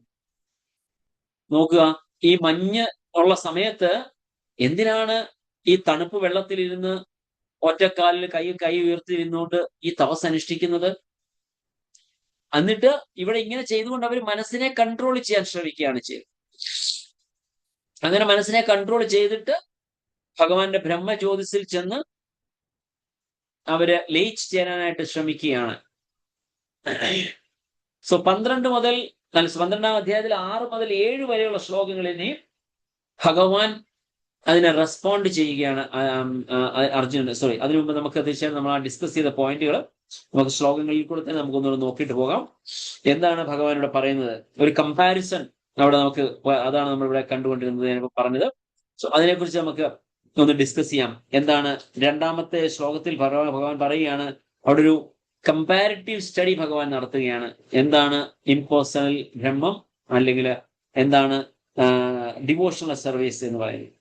ശ്രീ ഭഗവാൻ ഉവാച മയ്യാവേശ്യ മനോയേ മാം നിത്യയുക്ത ഉപാസതേ ശ്രദ്ധയാ പരയോപേതാസ്തേ മേ യുക്തതമാമതാ. പരമദിവ്യോത്തമ പുരുഷൻ പറഞ്ഞു, എന്റെ വ്യക്തിരൂപത്തിൽ തന്നെ മനസ്സുറപ്പിച്ച് അതീന്ദ്രിയമായ ദൃഢവിശ്വാസത്തോടെ എല്ലായ്പ്പോഴും എന്നെ ആരാധിക്കുന്നതിൽ മുഴുകിയിരിക്കുന്നവരാണ് ഏറ്റവും പരിപൂർണതയുള്ളവരെന്ന് ഞാൻ കരുതുന്നു. This is his opinion. ഭഗവാൻ തന്റെ ഡയറക്റ്റ് ഒപ്പീനിയൻ ഭഗവാൻ ഡിക്ലെയർ ചെയ്യുകയാണ് ചെയ്തത്, ഏതാണ് ബെറ്റർ എന്നുള്ളത്. സോ വളരെ സ്പഷ്ടമായിട്ട് നമുക്ക് അവിടെ നിന്ന് മനസ്സിലാക്കാൻ സാധിക്കുന്നു. അവ്യക്തിഗതവാദികൾ അവർ വാദിച്ചുകൊണ്ടേയിരിക്കുകയാണ്. അവർക്കൊരിക്കലും ആ വാദത്തിൽ നിന്ന് അവർ പുറകോട്ട് പോകില്ല. എത്രമാത്രം ഗ്രന്ഥങ്ങൾ വായിച്ച് അതിനെ പ്രോപ്പറായിട്ട് മനസ്സിലാക്കാനായിട്ട് അവര് ശ്രമിക്കുന്നുണ്ട് എന്ന് അവർ പറയുന്നു, അവകാശപ്പെടുന്നുണ്ടെങ്കിലും ശാസ്ത്രത്തിനെ പ്രോപ്പറായിട്ട് മനസ്സിലാക്കാത്തതിന്റെ ഒരു പ്രശ്നമാണ് ഇങ്ങനൊരു അവ്യക്തഗതവാദികളെ കുറിച്ച് ഉണ്ടാകുന്നത്. അപ്പൊ ഇവിടെ ഈ ഒരു ശ്ലോകത്തിന്റെ ട്രാൻസ്ലേഷൻ വായിച്ചാൽ ആർക്കാണ് പിന്നീട് ഒരു കൺഫ്യൂഷൻ അവിടെ ഉണ്ടാകുന്നത്? ഭഗവാൻ സ്വയം ഇവിടെ അരുളി ചെയ്യുകയാണ് ചെയ്യുന്നത്, എന്റെ വ്യക്തിരൂപത്തിൽ തന്നെ മനസ്സുറപ്പിച്ച് അതീന്ദ്രിയമായ ദൃഢവിശ്വാസത്തോടെ എല്ലായ്പ്പോഴും എന്നെ ആരാധിക്കുന്നതിൽ മുഴുകിയിരിക്കുന്നവരാണ് ഏറ്റവും പരിപൂർണതയുള്ളവരെന്ന് ഞാൻ കരുതുന്നു. വളരെ സ്പഷ്ടമാണ് ആ ഒരു കാര്യത്തിൽ. അപ്പോ മനസ്സിനെ കൺട്രോൾ ചെയ്തുകൊണ്ട് ഭഗവാന്റെ ആ അവ്യക്തിഗത രൂപത്തെ ധ്യാനിക്കുന്നതിനേക്കാൾ ഏറ്റവും ഉത്തമം ഭഗവാന്റെ വ്യക്തിരൂപത്തെ ധ്യാനിച്ചുകൊണ്ട് ഭഗവത് സേവനത്തിൽ നിരതനാകുന്നതാണ് ഏറ്റവും ഉത്തമം എന്നാണ് ഭഗവാന്റെ അഭിപ്രായം. യേത്വക്ഷരമതിർദ്ദേശ്യം അവ്യക്തം പര്യുപാസതേ സർവത്ര ഗമചിന്യം ച കൂടസ്ഥജലം ഉദ്ധ്രുവം സംനിയമ്യേന്ദ്രിയഗ്രാമം സർവത്ര സമബുദ്ധയഃ തേ പ്രാപ്നുവന്തി മാമേവ സർവഭൂതഹിതേതരതാഃ. എന്നാൽ ഇന്ദ്രിയങ്ങളെ എല്ലാം നിയന്ത്രിച്ച് എല്ലാവരിലും സമഭാവനയോടെ സർവജീവികളുടെയും നന്മയിൽ തൽപരനായിക്കൊണ്ട് ഇന്ദ്രിയങ്ങൾക്ക് ഗോചരമല്ലാത്തതും അവ്യക്തവും സർവവ്യാപ്തവും അചിന്ത്യവും സ്ഥിരവും മാറ്റമില്ലാത്തതും ഉറച്ചതും ആയതിനെ നിരപേക്ഷ തത്വത്തിന്റെ വ്യക്തിശൂന്യ സങ്കല്പത്തെ പൂർണ്ണമായും ഉപവാസിക്കുന്നവരും ഒടുവിൽ എന്നെ തന്നെ പ്രാപിക്കുക. എന്തുകൊണ്ടാണ് ഭഗവാൻ അവിടെ വളരെ കുറച്ച് കൂടുതൽ ഡിസ്ക്രിപ്റ്റീവായിട്ട്, വളരെ വിശാലമായിട്ട്, ഡീറ്റെയിൽഡ് ആയിട്ടാണ് അതിനെ ഒന്ന് പറയുന്നത്? അപ്പോ കാരണം അതിന്റെ പ്രോസസ്സ് എത്രമാത്രം കാഠിന്യമുള്ളതാണ് എന്നുകൂടി ഭഗവാൻ പറയുകയാണ് ചെയ്തത്. ഇതിനു മുമ്പുള്ള ശ്ലോകത്തിൽ നമ്മൾ വായിച്ചപ്പോൾ എന്താ പറഞ്ഞത്? എന്റെ വ്യക്തിരൂപത്തിൽ തന്നെ മനസ്സുറപ്പിച്ച് അതീന്ദ്രിയമായ ദൃഢവിശ്വാസത്തോടെ എല്ലായ്പ്പോഴും എന്നെ ആരാധിക്കുക, അതിൽ മുഴുകിയിരിക്കുന്നവൻ. എന്നാൽ ഇവിടെ പറയുന്നതോ, എന്നാൽ ഇന്ദ്രിയങ്ങളെയെല്ലാം നിയന്ത്രിച്ച് എല്ലാവരിലും സമഭാവനയോടെ സർവജീവികളുടെയും നന്മയിൽ തൽപരനായിക്കൊണ്ട് ഇന്ദ്രിയങ്ങൾക്ക് ഗോചരമല്ലാത്തതും അവ്യക്തവും സർവവ്യാപ്തവും അചിന്ത്യവും സ്ഥിരവും മാറ്റമില്ലാത്തതും ഉറച്ചതും ആയതിനെ നിരപേക്ഷ തത്വത്തിന്റെ വ്യക്തിശൂന്യ സങ്കല്പത്തെ പൂർണ്ണമായും ഉപവാസം. അപ്പൊ ഇത്രയും കാര്യങ്ങൾ ചിന്തിക്കാനായിട്ട് കഠിനമാണ് നമുക്ക് അത്ര ഈസി ആയിട്ട് നമുക്കതിനെ ചെയ്യാൻ സാധിക്കത്തില്ല എന്നല്ല, ഇറ്റ് ഈസ് പ്രാക്ടിക്കൽ ഡിഫിക്കൽട്ടീസ് ഉണ്ട്. അപ്പോ അങ്ങനെയാണെങ്കിലും അവസാനം അവർ എന്നെ തന്നെ പ്രാപിക്കുന്നു എന്ന് ഭഗവാനോട് പറയുകയാണ് ചെയ്തത്. തീർച്ചയായിട്ടും ഭഗവാന്റെ അവ്യക്തിഗത രൂപത്തിൽ തന്നെ എത്തിച്ചേരുകയാണ് ചെയ്യുന്നത്. അവസാനം പിന്നെ ഒരുപക്ഷെ ജ്ഞാനികളാണെങ്കിൽ ഭഗവാന്റെ വ്യക്തിഗത രൂപത്തെ കൂടെ മനസ്സിലാക്കിക്കൊണ്ട് ഭഗവാനിലേക്ക് ചെല്ലാൻ അവർക്ക് സാധിക്കുകയും ചെയ്യും, ഒരു ജ്ഞാനിയെ സംബന്ധിച്ച് പറയുകയാണെങ്കിൽ. അടുത്ത ശ്ലോകം കേൾക്കുക, ഒന്നുകൂടി ഭഗവാൻ സ്പഷ്ടമാക്കുന്നുണ്ട്. എന്താണെന്ന് നോക്കാം. പരമപുരുഷന്റെ, അല്ലെങ്കിൽ ശ്ലോകം വായിക്കാം. ക്ലേശോ അധികരസ്തേഷാം അവ്യക്താസക്ത ചേതസാം അവ്യക്താഹി ഗതിർ ദുഃഖം ദേഹവദ്ഭിരവാപ്യതേ.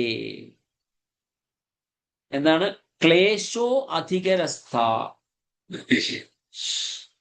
വളരെ കഠിനമായ അല്ലെങ്കിൽ ക്ലേശങ്ങൾ നിറഞ്ഞ ഈ ഭൗതിക പ്രപഞ്ചം പരമപുരുഷന്റെ അവ്യക്തവും വ്യക്തിശൂന്യവുമായ ഭാവത്തിൽ ആസക്ത ചിത്തരായവർക്ക് പുരോഗമനത്തിന് പ്രയാസമേറും. ശരീരികൾക്ക് ഈ വഴിക്കുള്ള മുന്നേറ്റം സദാ ദുഷ്കരമാണ്. സോ ഭഗവാനോട് പറയുന്നത്, നമ്മൾ ആ യാത്രയിൽ ഇപ്പൊ രണ്ടാമത് പറഞ്ഞ ആ കാറ്റഗറിയിൽ നമ്മളൊന്ന് യാത്ര ചെയ്യാൻ ശ്രമിച്ചാൽ അത് വളരെയധികം ക്ലേശമാണ് എന്നാണ്. നമുക്കതിന്റെ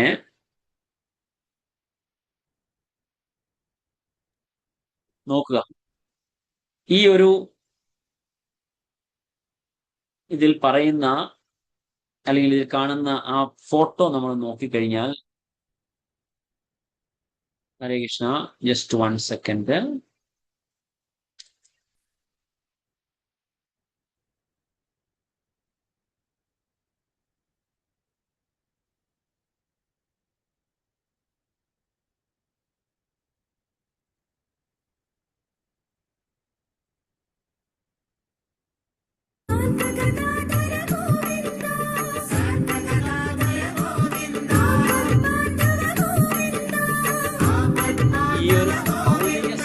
ആഴത്തിൽ മുങ്ങിത്താഴാൻ പോയിക്കൊണ്ടിരിക്കുന്ന ഒരു വ്യക്തിയാണ്.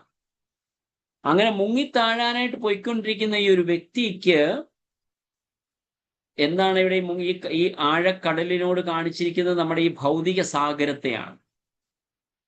ഈ സാഗരം എന്ന് പറയുന്നത് അതിന്റെ ആദ്യം എവിടെ, അവസാനം എവിടെ എന്ന് ആർക്കും അറിയില്ല. അതിന്റെ അക്കരയോ ഇക്കരയോ ഒരു സൈഡും കാണാൻ സാധിക്കത്തില്ല ഈ നടുകടലിൽ ചെന്ന് പെട്ടുകഴിഞ്ഞാൽ. അങ്ങനെ നടുകടലിൽ കിടന്ന് പെട്ടിരിക്കുന്ന ആ ഒരാളെ സംബന്ധിച്ച് പറയുകയാണെങ്കിൽ ആ കടലിൽ എത്രമാത്രം ഡേഞ്ചേഴ്സ് ഉണ്ട്, എത്രമാത്രം അപകടങ്ങൾ അവിടെ പതിയിരിപ്പുണ്ട്. അദ്ദേഹത്തിന് മുങ്ങി മരിക്കാം.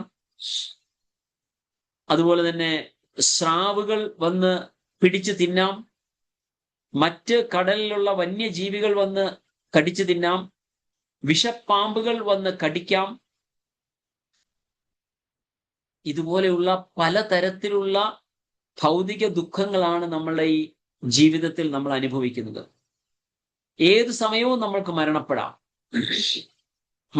എന്ന് പറയുമ്പോൾ there can be any accident.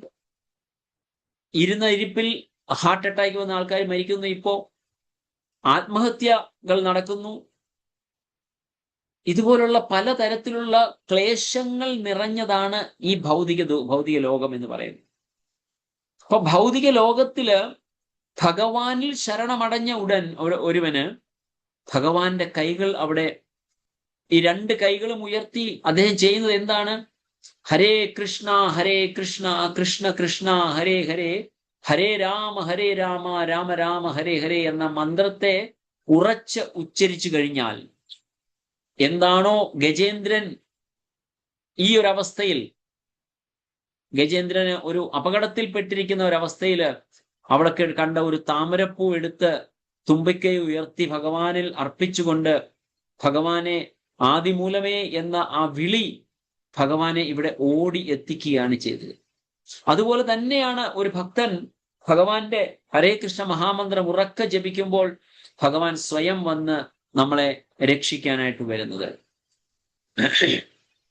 അതാണ് 6 മുതൽ 7 വരെയുള്ള ശ്ലോകങ്ങളിൽ നമുക്ക് കാണാൻ സാധിക്കുന്നത്. സോ ഇവിടെ പറയുന്നതാണ് ക്ലേശോ അധികരസ്തേഷാം അവ്യക്താസക്ത ചേതസാം. പരമപുരുഷന്റെ അവ്യക്തവും വ്യക്തിശൂന്യവുമായ ഭാവത്തിൽ ആസക്ത ചിത്തരായവർക്ക് പുരോഗമനത്തിന് പ്രയാസമേറും. ശരീരികൾക്ക് ഈ വഴിക്കുള്ള മുന്നേറ്റം സദാ ദുഷ്കരമാണ്. So it is very difficult. അതുകൊണ്ടാണ് ഇവിടെ പറയുന്നത് നമുക്ക് ഈസി ആയിട്ടുള്ള മാർഗം നമുക്കിവിടെ 6 മുതൽ 7 വരെയുള്ള ശ്ലോകങ്ങളിൽ ഭഗവാൻ Lord is the swift deliverer of devotees from the ocean of birth and death. അതാണ് നമുക്ക് 6ാമത്തെ ശ്ലോകത്തിൽ കാണാൻ സാധിക്കുന്നത്.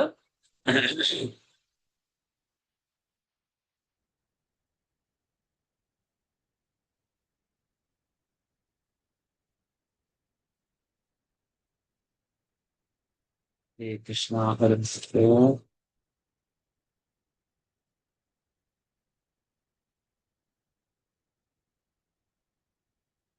ഓക്കെ. സോ അർജുനന്റെ ആ ചോദ്യം 2 തരത്തിലുള്ള ആൾക്കാരെ കുറിച്ചുള്ള ചോദ്യമാണ് അർജുനന്റെ ചോദ്യം. അതാണ് നമ്മളിവിടെ ഒന്നുകൂടെ സ്പെസിഫൈ ചെയ്യുകയാണ് ചെയ്യുന്നത്. അർജുനൻ 2 തരത്തിലുള്ള ആൾക്കാരുള്ള ചോദ്യങ്ങളാണ് ചോദിക്കുന്നത്. ആരൊക്കെയാണ്? ഭക്തന്മാരുടെയും ഇംപേഴ്സണലിസ്റ്റിന്റെയും. സോ നമ്മളിത് ഓൾറെഡി ഡിസ്കസ് ചെയ്തതാണ്. സോ ഇതാണ് നമ്മളിപ്പോൾ ഡിസ്കസ് ചെയ്തുകൊണ്ടിരിക്കുന്നത്. ക്ലേശോ അധികരസ്തേഷാം അവ്യക്ത ആസക്ത ചേതസാം. ഈ സ്റ്റെപ്പ് കയറി പോകുന്ന വളരെ കഷ്ടമുള്ള ഒരു കാര്യമാണ്. In contrast to this the path of bhakti is very easy. അതാണ് ഭഗവാനുടെ 6 മുതൽ 7 വരെയുള്ള ശ്ലോകങ്ങളിൽ പറയാൻ പോകുന്നത്. It is simple and easy path of personalist ananya bhaktas. എന്താണ് 6ാമത്തെ ശ്ലോകത്തിൽ പറയുന്നത്? യേതു സർവാണി കർമാണി മയി സന്യസ്യ മത്പരാഃ അനന്യേനൈവ യോഗേന മാം ധ്യായന്ത ഉപാസതേ തേഷാമഹം സമുദ്ധർത്ത മൃത്യു സംസാര സാഗരാത് ഭവാമി ന ചിരാത് പാർത്ഥ മയ്യാവേശിത ചേതസാം. ഭഗവാനോട് പറയുകയാണ്, ഹേ പാർത്ഥ, എന്നാൽ എന്നെ എല്ലായ്പ്പോഴും ധ്യാനിച്ചുകൊണ്ട് സർവകർമ്മങ്ങളെയും എനിക്കായി അർപ്പിച്ച് എന്നിൽ മനസ്സ് അചഞ്ചലമായി ഊന്നിക്കൊണ്ട് ഭക്തിയുത സേവനത്തിൽ ഏർപ്പെട്ടു പോരുന്നവരെ ഞാൻ വേഗത്തിൽ ജനന മരണങ്ങളുടെ ഈ സമുദ്രത്തിൽ നിന്ന് കരകയറ്റും. അതാണ് നമ്മൾ ഈ ഒരു സ്ഥലത്ത് കണ്ടത്. ഇവിടെ അർജുനൻ ഇവിടെ ഈ ജനന മരണ ചക്രങ്ങളിൽ നിന്ന് സേവ് ചെയ്യുന്നതാണ് നമ്മൾ കണ്ടത്. അതാണ് വളരെ എളുപ്പത്തിൽ തന്നെ ഭഗവാൻ ഒരു ഭക്തനെ സംരക്ഷിക്കും എന്നുള്ളതാണ് അവിടെ പറയുന്നത്. സോ എന്നിൽ മനസ്സ് അചഞ്ചലമായി ഊന്നിക്കൊണ്ട് ഭക്തിയുത സേവനത്തിൽ ഏർപ്പെട്ടു പോരുന്നവരെ ഞാൻ വേഗത്തിൽ ജനന മരണങ്ങളുടെ ഈ സമുദ്രത്തിൽ നിന്ന് കരകയറ്റും. ഭഗവാനോടെ സ്പഷ്ടമാക്കി തരികയാണ്. Having established the supremacy of ഭക്തി, Krishna will now explain in next 5 verses multiple levels of bhakti, beginning with the highest stage in the descending ladder. ഇനി അവിടെ പല തരത്തിലുള്ള ഭക്തിയെ കുറിച്ചിട്ട് നമുക്ക് ചെയ്യാനുള്ള ഓപ്ഷൻസ് നമ്മൾ പറയുകയുണ്ടായി. അതാണ് ഓപ്ഷൻസ് എന്താണ്? GOD O എന്ന് പറയുന്ന ഓപ്ഷൻസ് ആണ് നമുക്ക് അവിടെ കാണാൻ സാധിക്കുന്നത്. 8 മുതൽ 12 വരെയുള്ള ശ്ലോകങ്ങളിലാണ് ഭഗവാൻ പല ഓപ്ഷൻസ് നമുക്ക് പറഞ്ഞു തരുന്നത്. നമുക്ക് ഒന്നല്ലെങ്കിൽ മറ്റൊരു തരത്തിൽ നമുക്ക് ഭഗവാനെ പ്രാപിക്കാൻ സാധിക്കും എന്നുള്ളതാണ് അവിടെ പറയുന്നത്. എന്താണ്? 8ഉം 9ഉം ശ്ലോകങ്ങളില് ഭക്തി വിത്ത് ഇന്റേണൽ സെൻസസ്, നമ്മുടെ ആന്തരിക അവയവങ്ങൾ, അതായത് മനസ്സ്, ബുദ്ധി, അതുപോലുള്ള എല്ലാം ആന്തരികമായിട്ട് നമുക്ക് ഭക്തിയെ എങ്ങനെ വളർത്താൻ സാധിക്കും എന്നുള്ളത് നമുക്ക് അവിടെ കാണാൻ സാധിക്കുന്നത്. ഭക്തി വിത്ത് എക്സ്റ്റേണൽ സെൻസസ്, ബാഹ്യമായിട്ടുള്ള നമ്മുടെ ഇന്ദ്രിയങ്ങൾ കൊണ്ട് എങ്ങനെ ഭക്തിയുത സേവനം നിർവഹിക്കാം എന്നുള്ളത് നമുക്ക് 10ാമത്തെ ശ്ലോകത്തിൽ കാണാൻ സാധിക്കും. 11ാമത്തെ ശ്ലോകത്തില് giving up the results of work, ചെയ്യുന്ന പ്രവൃത്തികളുടെ ഫലം ഭഗവാനിൽ അർപ്പിച്ചുകൊണ്ട് നമുക്ക് ചെയ്യാൻ സാധിക്കും. പിന്നെ അതിന്റെ ഹൈറാർക്കി, അതിന്റെ ലെവൽ, അതിന്റെ സ്റ്റെപ്പ് ബൈ സ്റ്റെപ്പ് ആയിട്ടുള്ള പ്രോസസ്സിനെ കുറിച്ചിട്ടും ഭഗവാനോട് 12ാമത്തെ ശ്ലോകത്തിൽ പറയുകയാണ് ചെയ്യുന്നത്. എന്താണ് 8ഉം 9ഉം ശ്ലോകങ്ങളില്? 8ാമത്തെ ശ്ലോകത്തിൽ തന്നെ ഭഗവാൻ 2 കാര്യങ്ങളെ കുറിച്ച് പറയുന്നുണ്ട്. ഒന്ന് മനസ്സിനെ കുറിച്ചും ഒന്ന് ബുദ്ധിയെ കുറിച്ചും. മയ്യേവ മന ആധത്സ്വം മയി ബുദ്ധിം നിവേശയ നിവസിഷ്യസി മയ്യേവ അത ഊർധ്വം ന സംശയ. സോ മയ്യേവ മന ആധത്സ്വ. ഏവ എന്ന വാക്ക് ഭഗവാൻ ഉപയോഗിക്കുന്നത് പല സ്ഥലങ്ങളിൽ ഉപയോഗിക്കുന്നുണ്ട്. എന്തുകൊണ്ടാണ്? ഓൺലി മീ, എന്നെ മാത്രം മനസ്സിൽ ധ്യാനിക്കുന്നുണ്ട്. മൈ മീൻസ് മീ, എന്നെ മാത്രം മനസ്സിൽ ധ്യാനിക്കുന്നത്. മൈ ബുദ്ധിം നിവേശയ, അതാണ് 8A and 8B എന്നുകൊണ്ട്. Fix your mind on me, fix your intelligence in me. സംസാര ആത്മിക ബുദ്ധി, മനന ആത്മിക ഭക്തി. സോ ഈ 2 കാര്യങ്ങൾ നമുക്കിവിടെ മനസ്സിലാക്കുകയാണ്. അങ്ങനെ ചെയ്യുന്നത് കൊണ്ട് എന്താണ്? നിവശിഷ്യസി മയ്യേവ ആത ഊർധ്വം ന സംശയ. ആത ഊർധ്വം ന സംശയ. സോ പരമദിവ്യോത്തമ പുരുഷനായ എന്നിൽ മനസ്സുറപ്പിച്ച് ബുദ്ധിയെ വ്യാപരിപ്പിക്കുക. അപ്രകാരം നീ എല്ലായ്പ്പോഴും എന്നിൽ തന്നെ വാഴും, സംശയമില്ല. ആത ഊർധ്വം, അതായത് മുകളിൽ എന്നുള്ള അർത്ഥമാണ് ഊർധ്വം എന്നിവിടെ നമുക്ക് കാണാൻ സാധിക്കുന്നത്. 9ാമത്തെ ശ്ലോകത്തിൽ എന്താണ്? Try to fix your mind on Krishna, അഭ്യാസ രൂപഭക്തി. നമ്മുടെ മനസ്സിനെ കൺട്രോൾ ചെയ്യാൻ നമുക്ക് അത്ര എളുപ്പമല്ല. ഈ ആദ്യം പറഞ്ഞ 2 കാര്യം നമുക്ക് അത്ര എളുപ്പമല്ല, അത് പ്രയാസമാണ്. Like this is called a progressive bhakti എന്ന് നമുക്ക് പറയാൻ സാധിക്കും. ഒന്നല്ലെങ്കിൽ മറ്റൊന്ന്, ഒരു ഡിസെൻഡിങ് ഓർഡറാണ് പറയുന്നത്. ഏറ്റവും ബെസ്റ്റ് എന്ന് പറയുന്നത് മനസ്സിനെ ഓർക്കുക, മനസ്സിൽ ഭഗവാനെ ഓർക്കുക, മനസ്സിനെയും ബുദ്ധിയെയും ഭഗവാന്റെ സേവനത്തിൽ നിരതരാക്കുക എന്നാണ് ഏറ്റവും ബെസ്റ്റ്. അത് സാധിക്കുന്നില്ലയോ? അഥ ചിത്തം സമാധാത്തും ന ശക്നോഷി മയി സ്ഥിരം അഭ്യാസ യോഗേന തതോ മാം ഇച്ഛാപ്തും ധനഞ്ജയ. പ്രിയപ്പെട്ട അർജുന, ധനത്തെ ജയിച്ചവനെ, എന്നിൽ മനസ്സുറപ്പിച്ച് നിർത്താൻ നിനക്ക് കഴിയുന്നില്ലെങ്കിൽ ഭക്തിയോഗത്തിന്റെ നിബന്ധനകൾ അനുഷ്ഠിച്ചുകൊണ്ട് എന്നെ പ്രാപിക്കാനുള്ള ആഗ്രഹം വളർത്തുക. സോ ഇറ്റ്സ് എ പ്രാക്ടീസ് എന്ന് പറഞ്ഞാൽ ഭഗവാന്റെ നാമജപം. കഴിഞ്ഞ ദിവസം നമ്മൾ ചോദിക്കുകയുണ്ടായി ആരൊക്കെ നാമം ജപിക്കുന്നുണ്ടെന്ന്. സോ എല്ലാവരും പറഞ്ഞു നാമം ജപിക്കുന്നുണ്ടെന്ന്. വളരെ സന്തോഷം കേട്ടതില്. ഭഗവാന്റെ നാമം പല ആവർത്തി ജപിക്കണം. ഒരു പ്രാവശ്യമോ ഒരു മാല ജപിച്ചാൽ പോരാ, 16 മാല ജപിക്കണം. ഭഗവാന്റെ നാമം 16 മാല ജപിക്കണം. അതുപോലെ 4 റെഗുലേറ്റീവ് പ്രിൻസിപ്പിൾ ഉണ്ട്, 4 നിയമങ്ങൾ പാലിക്കാനുണ്ട്. അത് വളരെ പ്രധാനപ്പെട്ട ഒരു കാര്യമാണ് ഈ 4 നിയമങ്ങൾ എന്ന് പറയുന്നത്. 4 നിയമങ്ങൾ എന്ന് പറയുന്നത് അത് പാലിക്കേണ്ടതിന്റെ ആവശ്യകത എന്ത് എന്ന് നമ്മുടെ ശാസ്ത്രങ്ങൾ നമുക്ക് വിവരിക്കുന്നുണ്ട്. ശില പ്രഭുപാദ് പറയുന്നത് നമ്മളെ ഒരു മനുഷ്യനാക്കി തീർക്കാൻ വേണ്ടിയിട്ടാണ് നമുക്ക് 4 നിയമങ്ങൾ നമുക്ക് പാലിക്കേണ്ടതായിട്ടുള്ളത് എന്ന് ശില പ്രഭുപാദ് പറയുന്നുണ്ട്. Just 1 second. ഹരേ കൃഷ്ണ, 1 മിനിറ്റത്തേക്ക് ഒന്ന് സ്റ്റോപ്പ് ചെയ്യുകയാണ്.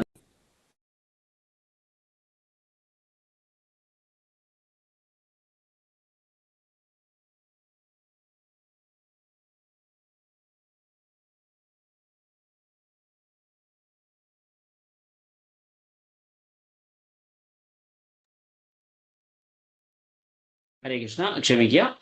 സോ ഒരു ചെറിയൊരു ബ്രേക്ക്, ഒരു ഇന്ററപ്ഷൻ ഉണ്ടായത്, സോ ക്ഷമിക്കാം. സോ അങ്ങനെ എന്താണ് പറയുന്നത്, ഭഗവാൻ ഇവിടെ അർജുനനോട് ഭഗവാൻ പറയുന്നത്, അപ്പം ഇവിടെ ഓരോ പ്രോഗ്രസീവ് സ്റ്റേജ് ആണ് നമുക്ക്, ഒന്നല്ലെങ്കിൽ മറ്റൊരു ഓപ്ഷൻ ഭഗവാൻ നമുക്ക് നൽകുകയാണ്. അപ്പം ഇതൊരു ഡിസെൻഡിങ് ഓർഡറിലാണ് പറയുന്നത്. ഹയസ്റ്റ് എന്ന് പറയുന്നത് മനസ്സും ബുദ്ധിയും ഭഗവാനിൽ അർപ്പിച്ചുകൊണ്ട് ഭഗവാന് വേണ്ടി സേവനം ചെയ്യുന്നതാണ് ഏറ്റവും ബെസ്റ്റ്.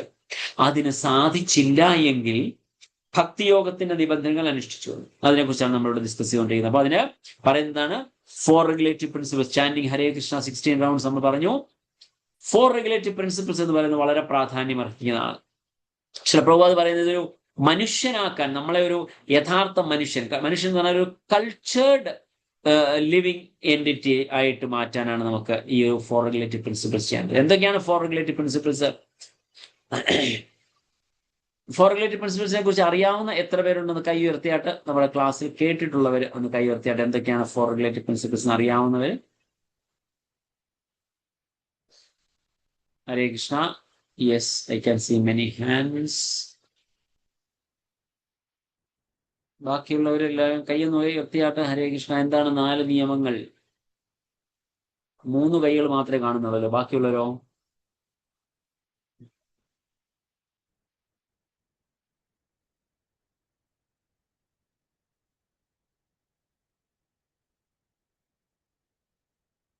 ഓക്കെ, കൈകൾ പോകുന്നുണ്ട്. ഓക്കെ, വെരി ഗുഡ്, വളരെ സന്തോഷം. യെസ്, ഹരേ കൃഷ്ണ പ്രഭു.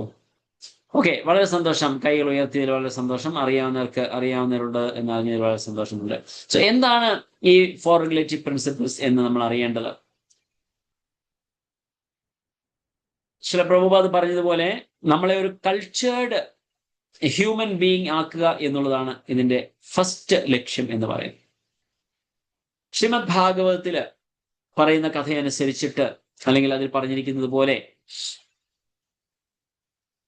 പരീക്ഷിത് മഹാരാജാവ് കലി പുരുഷന് ഇരിക്കാൻ കൊടുക്കുന്ന സ്ഥലമാണ് ദ്യൂതം പാനം സ്ത്രീയാശൂന എന്ന് പറയുന്ന 4 സ്ഥലങ്ങളിലാണ് കലിപുരുഷന് വസിക്കാനായിട്ടുള്ള അനുവാദം കൊടുത്തിരിക്കുന്നത്.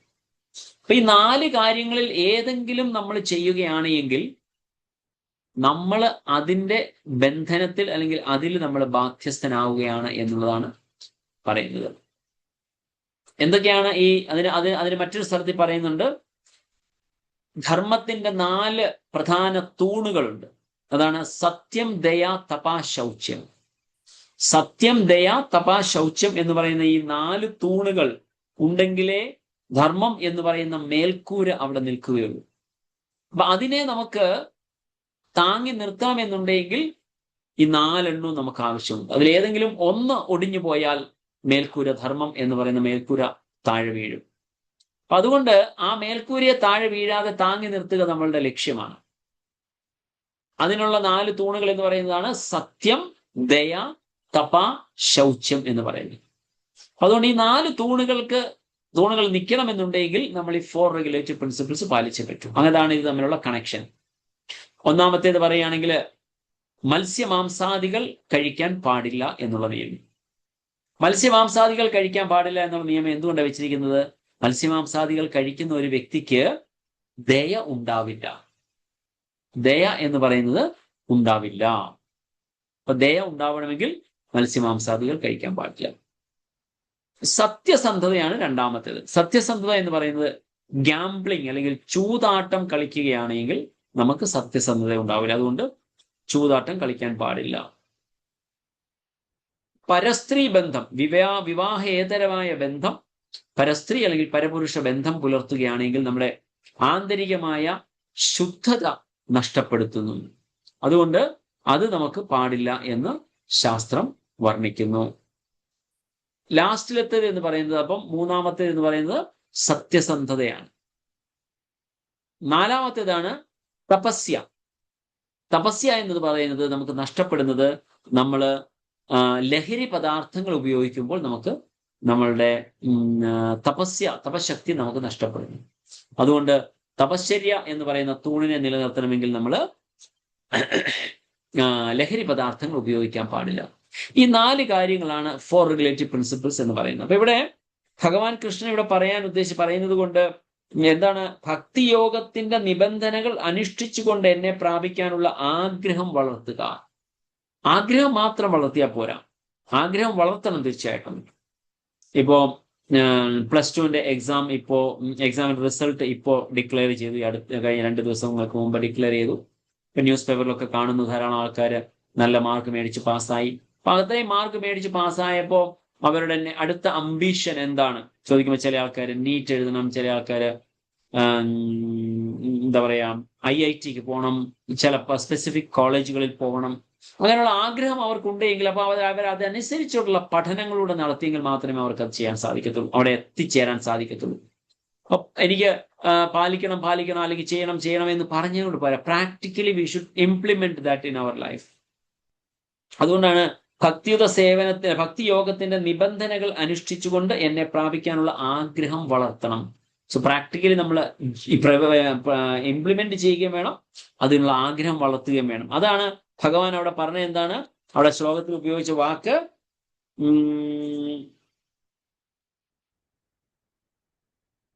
അത് അടുത്ത ശ്ലോകത്തിലാണ് വരുന്നത്. അഭ്യാസയോഗേന, 9th ശ്ലോകത്തിൽ വരുന്നത് അഭ്യാസയോഗേന തതോ മാം ഇച്ഛാപ്തും ധനഞ്ജയ. അപ്പൊ ഭഗവാൻ അർജുനോട് പറയുകയാണ്, നീ എന്നിലേക്ക് വരാനുള്ള ആഗ്രഹത്തോടൊപ്പം അതിനുള്ള പ്രാക്ടീസ് കൂടി ചെയ്യണം. So this is our duty. നമ്മുടെ പ്രധാനപ്പെട്ട കർത്തവ്യം എന്ന് പറയുന്നത് നമുക്ക് വേണ്ടത് പ്രാക്ടീസ് ചെയ്യുകയാണ്. ജീവിതത്തിൽ പ്രാവർത്തികമാക്കാനുള്ള ശ്രമം നമ്മുടെ ഭാഗത്തു നിന്നുണ്ടാവണം.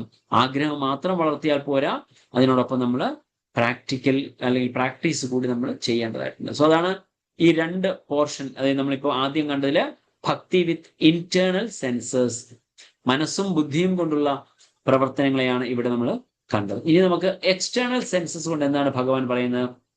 Work for Krishna. The above 3 types of bhakti, smarana, atmiga, manana, atmiga, abhyasa rupa, are performed internally with mind and intelligence. Sorry, Shavitya. Mind and intelligence. Intelligence and inoffensive people can perform them easily, while less intelligent people find them difficult. As the mind is fickle like the wind, one may not be able to restrain it. For those who cannot even gradually fix the mind by practice, Krishna suggests the following option. ഇവിടെ 3 ഓപ്ഷനാണ് പറയുന്നത്: സ്മരണം, മനനം, അഭ്യാസം. ഇത് 3 നമ്മൾ internally, mentally and intelligent ബുദ്ധി കൊണ്ട് ചെയ്യേണ്ട കാര്യങ്ങളാണ്. ഇപ്പൊ ഭഗവാൻ പറയുന്നു, തെറ്റുകൾ അല്ലെങ്കിൽ അപരാധങ്ങൾ കൂടാതെ നമുക്ക് ചെയ്യാൻ സാധിച്ചാൽ വളരെ നല്ലതാണ്. പക്ഷെ മനസ്സ് നമ്മളുടെ വളരെ കാറ്റ് പോലെയാണ്. നമുക്ക് ഒരിക്കലും തടഞ്ഞു നിർത്താനാവാതെ വളരെ വേഗത്തിൽ സഞ്ചരിച്ചു പോയിക്കൊണ്ടിരിക്കുന്ന അതാണ് മനസ്സ്. അങ്ങനെ മനസ്സിനെ നമുക്ക് പൂർണ്ണമായിട്ട് കേന്ദ്രീകരിക്കാൻ സാധിക്കുന്നില്ല എങ്കിൽ, അല്ലെങ്കിൽ സ്മരണ ആത്മിക എന്ന് പറയുന്ന സ്റ്റേജിൽ കൊണ്ടുവരാൻ സാധിക്കുന്നില്ല എങ്കിൽ, Krishna suggest work for Krishna. അതാണ് എക്സ്റ്റേണൽ സെൻസസ് കൊണ്ട്, ബാഹ്യമായ ഇന്ദ്രിയങ്ങൾ കൊണ്ട് നമുക്ക് പ്രവർത്തിക്കാൻ സാധിക്കുന്നതിനെ കുറിച്ചിട്ടാണ് ഭഗവാൻ 10ാമത്തെ ശ്ലോകത്തിൽ പറയുന്നത്. അഭ്യാസേ അപ്യസമർത്ഥോസി മത്കർമ്മ പരമോ ഭവ മദർപ്പമപി കർമാണി കുർവൻ സിദ്ധിം അവാപ്സ്യസി. ഭക്തിയോഗത്തിന് വേണ്ടുന്ന നിബന്ധനകൾ അനുഷ്ഠിക്കാൻ നിനക്ക് കഴിയുന്നില്ലെങ്കിൽ എനിക്ക് വേണ്ടി പ്രവർത്തിക്കാൻ ശ്രമിക്കൂ. എനിക്കായി പ്രവർത്തിക്കുന്നത് കൊണ്ട് തന്നെ നീ പരിപൂർണതയിലെത്തും. So we have to work for Krishna. അതാണ് കൃഷ്ണ കോൺഷ്യസ്നസിൽ ശ്രീല പ്രഭുപാദ് പറയുന്നത്. നമുക്ക് ചില കാര്യങ്ങളോട് നമുക്ക് ഇൻക്ലിനേഷൻ ഉണ്ടെന്ന് വിചാരിക്കും. ചില വ്യക്തികൾക്ക് വർക്ക് ചെയ്തേ പറ്റൂ. Yes, you do work, no problem. പക്ഷെ keep one day for Krishna. Exclusively Sunday ഭഗവാന് വേണ്ടി മാറ്റി വെച്ചിരിക്കുന്നു. ഇടയ്ക്ക് എന്തെങ്കിലും മറ്റൊരു സർവീസ് വന്നു, yes, I am ready, available. ഒരു ഭക്തന് ഒരു പിക്കപ്പ് ഉണ്ടെന്ന് വിചാരിക്കാം, ഒരു ലോറി അല്ലെങ്കിൽ ചെറിയൊരു പിക്കപ്പ് ഉണ്ടെന്ന് വിചാരിക്കാം. ആ പിക്കപ്പ് ഉണ്ടെങ്കിൽ let us see that okay, അല്ലെങ്കിൽ 6 ദിവസം അദ്ദേഹം ആ വണ്ടി കൊണ്ട് അദ്ദേഹത്തിന്റെ ഓഫീസ് കാര്യങ്ങൾക്ക് വേണ്ടി അദ്ദേഹം ഉപയോഗിക്കുന്നു. 7ാമത്തെ ദിവസം ദാറ്റ് ഈസ് ഫോർ ഡിവോട്ടീസ്. അല്ലെങ്കിൽ ഭക്തന്മാർക്ക് വേണ്ടി സാധനങ്ങൾ അങ്ങോട്ട് കൊണ്ടുപോകണോ, ഇങ്ങോട്ട് കൊണ്ടുപോകണോ, അമ്പലത്തിലേക്ക് സാധനങ്ങൾ കൊണ്ടുപോകണോ, ഒരു പ്രോഗ്രാം വരുമ്പോൾ ആ പ്രോഗ്രാമിന് സാധനങ്ങൾ അങ്ങോട്ട് കൊണ്ടുപോകണോ, my vehicle is freely available for you. അത് ആണ് വർക്കിംഗ് ഫോർ കൃഷ്ണ. നമ്മൾ മാസം മുഴുവൻ ജോലി ചെയ്യുന്നു, ഡെഫിനറ്റ്ലി ആഴ്ചയിൽ 6 ദിവസം വർക്ക് ചെയ്താൽ 7ാമത്തെ ദിവസം ഭഗവാന് വേണ്ടി ഡെഡിക്കേറ്റ് ചെയ്തിരിക്കുന്നു, ഭഗവത് സേവനത്തിലേക്ക് നമ്മൾ നീങ്ങുന്നു. കിട്ടുന്നതിന്റെ അപ്പൊ അതിനെക്കുറിച്ച് അടുത്ത ഭാഗത്ത് വരുന്നുണ്ട്. അപ്പൊ അതുകൊണ്ട് I will discuss about the result later. അപ്പം നമുക്ക് ചെയ്യാൻ പറ്റുന്ന കാര്യങ്ങൾക്ക് വേണ്ടി നമ്മളുടെ യൂട്ടിലൈസ് ചെയ്യുക. നമ്മളുടെ വീട്ടിൽ നല്ലൊരു ഹാളുണ്ട്, വീട്ടിൽ അല്ലെങ്കിൽ നല്ല ഫെസിലിറ്റി ഉണ്ട്, ലെറ്റ്സ് കണ്ടക്ട് ക്ലാസ്സസ് there. നമുക്ക് അതവിടെ നമുക്ക് ക്ലാസ്സുകൾ നടത്തുന്നതിന് വേണ്ടി നമ്മുടെ വീട് ഉപയോഗിക്കാം. നമ്മുടെ വാഹനങ്ങൾ, നമ്മുടെ ലാപ്ടോപ്പ്, നമ്മുടെ എന്തെല്ലാം വസ്തുക്കൾ ഫെസിലിറ്റീസ് നമുക്കുണ്ടോ അതെല്ലാം നമുക്ക് ഭഗവാനിന് വേണ്ടി ഉപയോഗിച്ചുകൊണ്ട് it says we can work for Krishna. ഭഗവാന് വേണ്ടി നമുക്ക് വർക്ക് ചെയ്യാൻ സാധിക്കും. അതാണ് നമുക്ക് 10ാമത്തെ ശ്ലോകത്തിൽ നമുക്ക് കാണാൻ സാധിക്കുന്നത്. അഭ്യാസേ അപ്യസമർത്ഥോസി മത് കർമ്മ പരമോ മഭവ മദർത്ഥമപി കർമാണി കുർവൻ സിദ്ധിം അവാപ്സ്യസി. അങ്ങനെ ചെയ്യുന്നതുകൊണ്ട് നമുക്ക് ഭഗവാനെ പ്രാപിക്കാൻ സാധിക്കും. സോ ഫസ്റ്റ് എന്ന് പറയുന്നത് മനസ്സും ബുദ്ധിയും ഭഗവാനിൽ അർപ്പിക്കുക, ഭഗവാനെ ധ്യാനിക്കുന്നതിൽ ഉപയോഗിക്കുക. അത് സാധിക്കുന്നില്ല എങ്കിൽ എന്താണ് ചെയ്യേണ്ടത്? നമ്മൾ എന്ത് ചെയ്യണമെന്നാണ് ഭഗവാൻ പറഞ്ഞ 9ാമത്തെ ശ്ലോകത്തില്? നിബന്ധനകൾ പാലിക്കണം. കൃഷ്ണഭാവനാമൃതത്തിലെ നിബന്ധനകൾ പാലിച്ചുകൊണ്ട് ആ ഭഗവാനിലേക്ക് എത്തണം, ഭഗവാനെ പ്രാപിക്കണം എന്ന ആഗ്രഹം വളർത്തുന്നതോടൊപ്പം അതിനുവേണ്ടി പ്രവർത്തിക്കുക, അല്ലെങ്കിൽ അതിനനുസരിച്ച് ജീവിക്കുക കൂടി നമ്മൾ ചെയ്യണം എന്നുള്ളത് പഠിച്ചു. അതും നമുക്ക് സാധിക്കുന്നില്ലെങ്കിൽ നൗ വർക്ക് ഫോർ കൃഷ്ണ, ഭഗവാന് വേണ്ടി പ്രവർത്തിക്കാൻ ശ്രമിക്കുക. അതും ഒരു പ്യൂരിഫിക്കേറ്ററി പ്രോസസ്സാണ്. അതിൽ നമുക്ക് മുകളിലേക്ക് കടക്കാൻ സാധിക്കും. ഇനി അതും സാധിക്കുന്നില്ലെങ്കിലോ? അധൈതദപ്യശക്തോസി കർത്തും മദ്യോഗമാശ്രിതഃ സർവകർമ്മഫലത്യാഗം തഥാ കുരു യഥാത്മവാൻ. എന്നെക്കുറിച്ചുള്ള ബോധത്തോടുകൂടി പ്രവർത്തിക്കുവാൻ നിനക്ക് കഴിയുന്നില്ലെങ്കിൽ സർവകർമ്മഫലങ്ങളെയും ത്യജിച്ച് ആത്മസ്ഥിതനായി തീരാൻ ശ്രമിക്കുക. So dedicate the result to me. നിഷ്കാമകർമ്മം, ഭഗവാന് വേണ്ടി പ്രവർത്തിക്കാൻ നമുക്ക് സാധിക്കുന്നില്ലെങ്കിൽ ഭഗവാന് അറ്റ്ലീസ്റ്റ് നമ്മൾ കർമ്മത്തിന്റെ ഫലം നമുക്ക് ഭഗവാനിൽ അർപ്പിക്കാൻ സാധിക്കുമോ? That is much easier. നമ്മൾക്ക് ജോലി ചെയ്യുന്നുവെങ്കിൽ നമ്മൾ എന്തെല്ലാം തരത്തിൽ those who can do bhakti by both internal and external senses are most outstanding. But one may not be able to even work for Krishna because of social, familial and religious considerations or other impediments. Krishna will now advise such people to sacrifice the result or results of their activities, if not fully, at least some percentage of the results. സർവകർമ്മ ഫലത്യാഗം. ഭഗവാൻ പറയുന്നത്, ആവശ്യപ്പെടുന്നത് സർവകർമ്മ ഫലത്യാഗം എന്നാണ്. പക്ഷെ if not at least some, ചെറിയ രീതിയിൽ നമ്മൾ എന്തെല്ലാം പ്രവൃത്തികൾ ചെയ്യുന്നു, dedicate some salary, portion of the salary to the service of the lord. അതിനെക്കുറിച്ചാണ് പറയുന്നത്. ഇവിടെ നമ്മൾ നോക്കാം എന്താണെന്ന്. ഒരു സ്റ്റേജ് ബൈ സ്റ്റേജ് നമുക്ക് ഒരു എക്സ്പ്ലനേഷൻ നമ്മൾക്ക് ഇവിടെ കാണാൻ സാധിക്കുന്നുണ്ട്.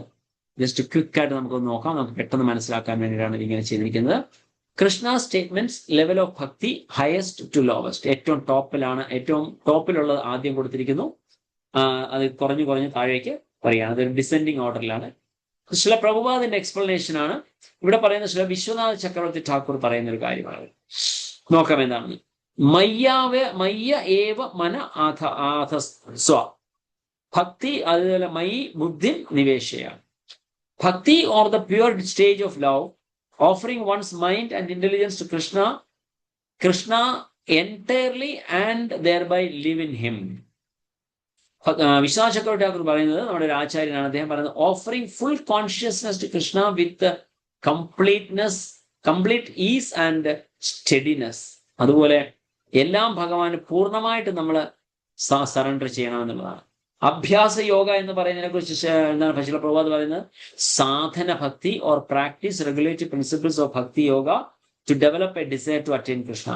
Withdrawing the wandering mind by repeated practice and gradually fix it on Krishna എന്നുള്ളതാണ് വിശ്വനാഥ ചക്രവർത്തി ഠാക്കൂർ പറയുന്നത്. മത് കർമ്മ പരമോ ഭാവ, working for Krishna by contributing to his service. അതായത് ഭഗവാന് വേണ്ടി പ്രവർത്തനം ചെയ്യുക, അത് ഭഗവാന് വേണ്ടി സേവനം ചെയ്യുക. Offering one's activities to Krishna, എല്ലാ പ്രവൃത്തികളും ഭഗവാന് വേണ്ടി അർപ്പിക്കുക. സർവകർമ്മ ഫലത്യാഗം 11. Give up results of work for some good cause. നല്ല കാര്യങ്ങൾക്ക് വേണ്ടി പ്രവർത്തിക്കുക. Perform all activities devoid of desire for results with controlled mind. Vishwanatha Chakravarti Thakur അത് കുറച്ച് ഹയർ സ്റ്റേജിൽ അദ്ദേഹം അതിനെക്കുറിച്ച് പറയുകയാണ്. എല്ലാ പ്രവർത്തികളും പ്രവർത്തിക്കണം, പക്ഷെ അതിൽ നിന്ന് യാതൊരു ആഗ്രഹവും അല്ലെങ്കിൽ അതിന് ഫലവും പ്രതീക്ഷിക്കാതെ, അതായത് devoid of desire for the result. അതാണ് നിഷ്കാമ കർമ്മം എന്നുകൊണ്ട് ഉദ്ദേശിക്കുന്നത്. This is suppose to be nishkama കർമ്മം. പക്ഷെ ഇന്നത്തെ കാലത്ത് ഈ നേഴ്സിന്റെ സർവീസ് ഒക്കെ നിഷ്കാമ കർമ്മം എന്ന് പറയാൻ നമുക്ക് പറ്റത്തില്ല. അതുകൊണ്ട് നമുക്ക് അതിനെ കുറിച്ച് പറയാൻ സാധിക്കുന്നു. സോ 12ാമത്തെ ശ്ലോകത്തിൽ പറയുന്നു ജ്ഞാനം അഭ്യാസാജ്. അതിനെക്കുറിച്ച് നമുക്ക് ഡിസ്കസ് ചെയ്തിട്ട് നമുക്ക് അതിലേക്ക് പോകാം. ശ്രേയോ ഹി ജ്ഞാനം അഭ്യാസാജ് ജ്ഞാനാധ്യായം ധ്യാനം വിശിഷ്യതേ ധ്യാനാത് കർമ്മഫല ത്യാഗാന്തിരനന്തരം. നിനക്ക് ഇത് പരിശീലിക്കാൻ സാധ്യമല്ലെങ്കിൽ ജ്ഞാനാർജനത്തിന് ശ്രമിക്കുക. ജ്ഞാനത്തിൽ ശ്രേഷ്ഠമാണ് ധ്യാനം. ആ ധ്യാനത്തെക്കാൾ വിശിഷ്ടമത്രേ കർമ്മഫലങ്ങളെ ത്യജിക്കൽ. എന്തെന്നാൽ ത്യാഗത്താൽ മനഃശാന്തി ലഭിക്കും. സോ ഫലത്യാഗം എന്ന് പറയുന്നത് for those who cannot follow the principles of Krishna consciousness it is better to cultivate knowledge. If abhyasa or practicing remembrance of Krishna is difficult, then one may cultivate jnana or realization of Atma. അപ്പോൾ നമുക്കിത് ചെയ്യാൻ സാധിക്കുന്നില്ലെങ്കിൽ, ഇവിടെ ചില പ്രഭുപാദ് നമുക്ക് പറഞ്ഞു തരുന്നത് വെച്ചാൽ കൃഷ്ണ കോൺഷ്യസ്നെസ്സിന് വേണ്ടി പ്രവർത്തിക്കാൻ സാധിക്കുന്നില്ലെങ്കിൽ ജ്ഞാനം ആർജിക്കാൻ ശ്രമിക്കുക. ശ്രീ വിശ്വനാഥ ചക്രവർത്തി ഠാക്കൂർ പറയുന്നു, ഭഗവാനെ ഓർത്തുകൊണ്ട് practising remembrance of Krishna is difficult, then one may cultivate jnana or realization of Atma. ഭഗവാനെ പൂർണ്ണമായിട്ട് ഓർക്കുന്നത് നമുക്ക് ഡിഫിക്കൽട്ടാണ്. അങ്ങനെയെങ്കിൽ നമ്മൾ ജ്ഞാനമോ ഓർ റിയലൈസേഷൻ ഓഫ് ആത്മാവിനെ തിരിച്ചറിയാനുള്ള ശക്തി ഉണ്ടാവാം. 12 നെക്സ്റ്റ് പോർഷൻ എന്ന് പറയുന്നത് ജ്ഞാനാ ധ്യാനം വിശിഷ്യതേ. Dhyana is better than jnana because knowledge gradually develops into meditation. Dhyana or practice of meditation on atma is preferable if jnana or realization or atma is difficult to accomplish. ധ്യാനാത് കർമ്മഫലത്യാഗം. അപ്പൊ ഇവിടെ നമ്മളോട് ഡിസ്കസ് ചെയ്തതാണ്, അതുകൊണ്ടാണ് ജസ്റ്റ് വായിച്ചു പോകുന്നത്. സോ ഇതേ കാര്യങ്ങളെ കുറിച്ച് നമ്മളിവിടെ പറയുകയാണ് ചെയ്യുന്നത്. So the characteristics mentioned here are not impediment to bhakti. They automatically result from surrender to Krishna. ഇവിടെ പറയുന്നത് സ്വരൂപ ലക്ഷണം, തടസ്ഥ ലക്ഷണം, essential qualities, അതാണ് നമുക്കിവിടെ കാണാൻ. Qualities that entire one two Krishna. ഇനി നമുക്ക് കാണാൻ പോകുന്നത് എന്താണ് ഒരു ഭക്തന്റെ ക്വാളിറ്റി, ക്യാരക്ടറിസ്റ്റിക്സ്, അതിനെക്കുറിച്ചാണ് നമ്മൾ ഡിസ്കസ് ചെയ്യാൻ പോകുന്നത്. ഒരു മിനിറ്റ്. അതാണ് ഡിവോട്ടീസ് ഡിസ്പൊസിഷൻ എന്നുള്ളതിനെ കുറിച്ച് നമുക്ക് കാണാൻ സാധിക്കുന്നു 13 മുതൽ 20 വരെയുള്ള ശ്ലോകങ്ങളിൽ. നമുക്ക് നോക്കാം എന്താണെന്നുള്ളവരും ഇത് നോക്കുക.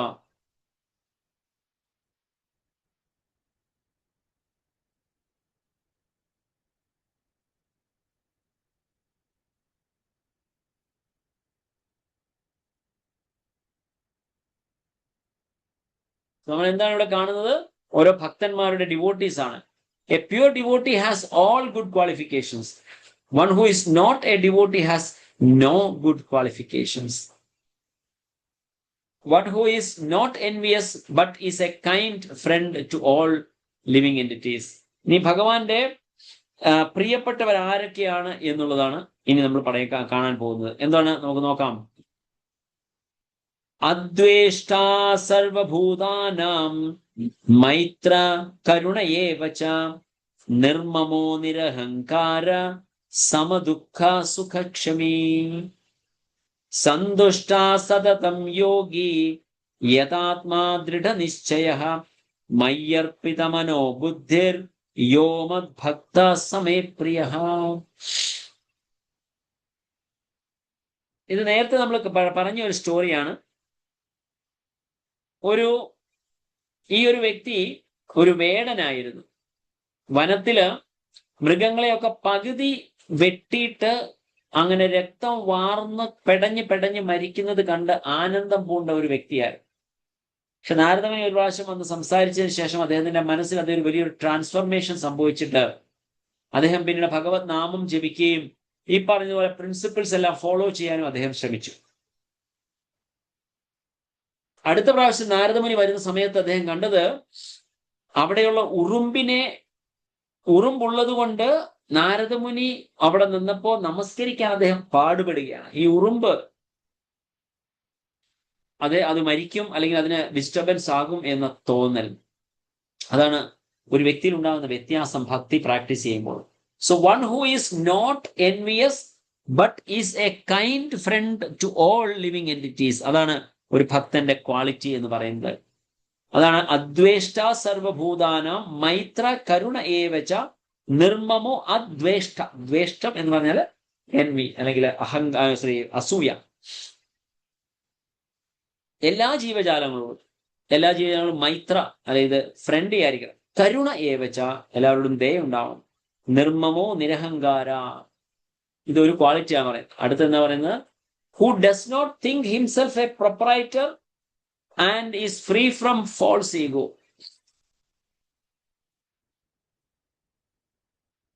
ഇവിടെ കാണുന്നത് ജഗന്നാഥ് പുരിയില് ഭഗവാൻ ജഗന്നാഥൻ എഴുന്നള്ളി വരുമ്പോൾ ഇതവിടുത്തെ രാജാവാണ്. ആ രാജാവ് സ്വയം ചൂലെടുത്ത് തൂക്കുകയാണ്. ഇതുമായി സംബന്ധിച്ച് വല്ല മനോഹരമായ ഒരു സ്റ്റോറി ഉണ്ട്, അത് പിന്നീട് അവസരത്തിൽ പറഞ്ഞുതരാം. മനോഹരമായ ഒരു സ്റ്റോറിയാണിത്. അങ്ങനെ ഈ രാജാവ് ഭഗവാന്റെ മുൻപിൽ ചൂലെടുത്ത് തൂക്കുക. അപ്പൊ അവിടെ ആ ഫോൾസ് ഈഗോ എന്ന് പറയുന്നത് കംപ്ലീറ്റ്ലി ഇല്ലാതാവുകയാണ്. ഒരിക്കലും അദ്ദേഹത്തിനൊരു അഹംഭാവമില്ല. ഭഗവാന് വേണ്ടി എന്ത് സേവനം ചെയ്യുന്നതും അദ്ദേഹം തയ്യാറാണ് എന്നുള്ളത് അത് കാണിക്കുകയാണ് അദ്ദേഹം ചെയ്യുന്നത്. സോ ശരിക്കും പറഞ്ഞാല് നമുക്കിവിടെ മനസ്സിലാക്കണമെന്നാണ്, ഈ ഒരു പ്രൊപ്രൈറ്റർ എന്ന വാക്ക് ഓർത്തപ്പോ നമുക്ക് പ്രൊപ്രൈറ്റർഷിപ്പ്, കൺട്രോളർഷിപ്പ്, എൻജോയർഷിപ്പ്, ഈ 3 തരത്തിലുള്ള ചിന്തയാണ് ഉണ്ടാവുന്നത്. പ്രൊപ്രൈറ്റർഷിപ്പ്, കൺട്രോളർഷിപ്പ്, എൻജോയർഷിപ്പ്. ഈ 3 തരത്തിലുള്ള കാര്യങ്ങൾ നമുക്ക് മാറ്റാൻ സാധിച്ചാൽ ഭഗവാനെ നമുക്ക് റിയലൈസ് ചെയ്യാൻ സാധിക്കും. So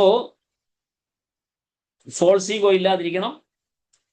who is equal to both happiness and distress. അതാണ് സന്തുഷ്ട സതതം യോഗി യഥാത്മാ ദൃഢനിശ്ചയ മയ്യർപ്പിത മനോബുദ്ധിർ യോമത് ഭക്ത സമയപ്രിയ. Who is equal in both happiness and distress, who is tolerant, always satisfied, self-controlled and engaged in devotional service with determination, his mind and intelligence fixed on me.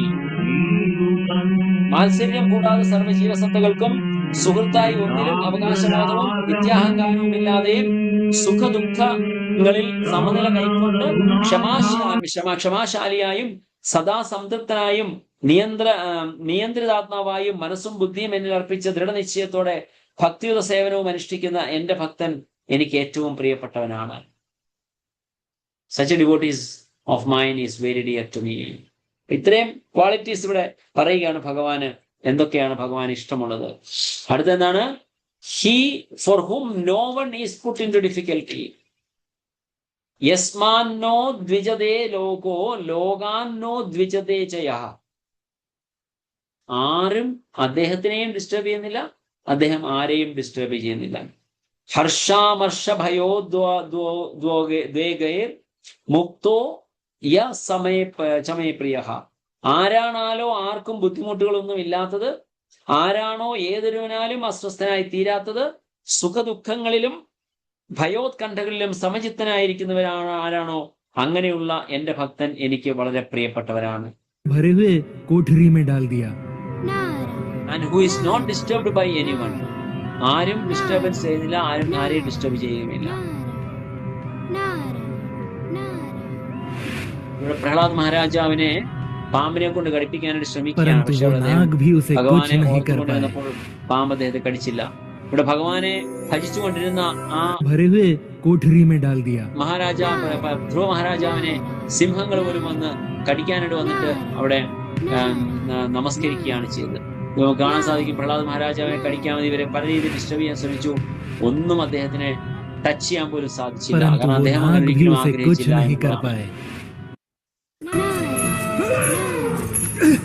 എന്നെല്ലാം തരത്തിൽ പ്രഹ്ലാദ് മഹാരാജാവിനെ കൊല്ലാൻ ശ്രമിച്ചു.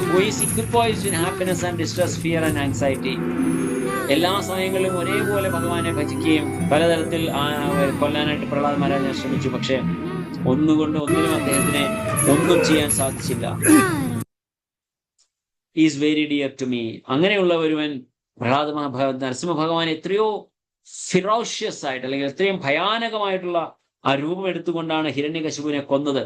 പക്ഷെ അതേ രൂപവുമായിട്ട് പ്രഹ്ലാദ് മഹാരാജാവിനടുത്ത് എത്ര പ്രിയപ്പെട്ട രൂപത്തിൽ അദ്ദേഹം നിൽക്കുന്നു. കാരണം അതുപോലെയാണ് അദ്ദേഹത്തിനെ പ്രഹ്ലാദ് മഹാരാജാവ് സ്മരിച്ചത്, ധ്യാനിച്ചത് എന്ന് നമുക്ക് കാണാൻ സാധിക്കുന്നു. So my devotee who is not dependent on the ordinary course of activities. നമുക്ക് കാണാൻ സാധിക്കും, അനപേക്ഷ ശുചിർ ദക്ഷ ഉദാസീനോ ഗതവ്യഥാഹ സർവാരംഭ പരിത്യാഗി യോമദ്ഭക്ത സമയപ്രിയ. സാധാരണ കർമ്മങ്ങളെ ഒന്നിനെയും ആശ്രയിക്കാത്തവനും വിശുദ്ധനും നിപുണനും ഉത്കണ്ഠ വ്യഥ എന്നിവയില്ലാത്തവനും ഫലമുദ്ദേശിച്ച് പ്രവർത്തിക്കാത്തവനുമായ എന്റെ ഭക്തൻ എനിക്ക് ഏറ്റവും പ്രിയപ്പെട്ടവനാണ്. So my devotee who is not dependent on the ordinary course of activities. ഇത് സാധാരണ ഒരു വ്യക്തി ചെയ്യുന്ന പ്രവൃത്തിയാണോ ഹനുമാൻ ചെയ്തത്? അല്ല. നമ്മളും അതുപോലെ ചെയ്യാൻ ശ്രമിക്കണം. തീർച്ചയായിട്ടും അണ്ണാൻ കുഞ്ഞും തന്നാലായത്. ഇപ്പൊ ഹനുമാനെ സംബന്ധിച്ച് പറഞ്ഞാൽ ഒരു മല പൊക്കിക്കൊണ്ട് വരുന്നത് അദ്ദേഹത്തിന് സാധിക്കും. നമുക്ക് ഒരു പക്ഷെ ഒരു ചെറിയൊരു പാറ കഷ്ണം എടുത്ത് വെക്കാൻ നമുക്ക് സാധിക്കുന്നില്ല. അതായിരിക്കാം നമ്മൾ ചെയ്യേണ്ടത്. അതുപോലെ പലതരത്തിലുള്ള തടസ്സങ്ങൾ വന്നു. ഹനുമാനെ തടയാണ്ട് പല കാര്യങ്ങൾ ശ്രമിച്ചു, പല വസ്തുക്കൾ വന്നു. പക്ഷെ അതൊന്നും ഹനുമാനെ ബാധിച്ചില്ല. ചെറുതായിട്ട് അതിന്റെ ഉള്ളിൽ ചെന്നിട്ട് തിരിച്ചു വന്നു. കാരണം അതിന് കിട്ടിയ വരം എന്തായിരുന്നു? ബ്രഹ്മാവിൽ നിന്ന് എന്റെ വായിൽ പെടാതെ ഒന്നും ഇവിടുന്ന് പോകില്ല. ഹനുമാൻ അത് സാധിച്ചു കൊടുത്തു. ബ്രഹ്മദേവന്റെ വരം അദ്ദേഹം സാധിച്ചു കൊടുത്തു. പക്ഷെ അദ്ദേഹത്തിന് ഒരു തരത്തിലും ഒരു ഹാം ഇല്ലാതെ, സാധാരണ പ്രവൃത്തികൾ ചെയ്യുന്ന രീതിയിൽ ചെയ്യാതെ കുറച്ച് അഡീഷണൽ ആയിട്ട് നമുക്ക് എക്സ്ട്രാ എഫേർട്ട് എടുത്ത് ചെയ്യാൻ സാധിച്ചാൽ അങ്ങനെയുള്ളവന് ഈ ഒരു അവസരം ലഭിക്കും. അതാണ് സമയപ്രിയ എന്താ പറയുന്ന അവിടെ, യോ മദ്ഭക്ത സമയപ്രിയ. അങ്ങനെയുള്ള ഒരു ഭക്തൻ എന്റെ ഏറ്റവും പ്രിയപ്പെട്ടവനായി മാറും. സോ ആർക്ക് എത്ര പേർക്ക് ഇതുപോലെ ഭഗവാനെ ഒന്ന് ആലിംഗനം ചെയ്യണമെന്ന് ആഗ്രഹമുണ്ട്? നമ്മളൊരു ചെറിയ എക്സ്ട്രാ എഫേർട്ട് എടുത്ത് ഭഗവാനെ സേവിക്കാൻ നമ്മൾ ശ്രമിക്കുകയാണ് വേണ്ടത്.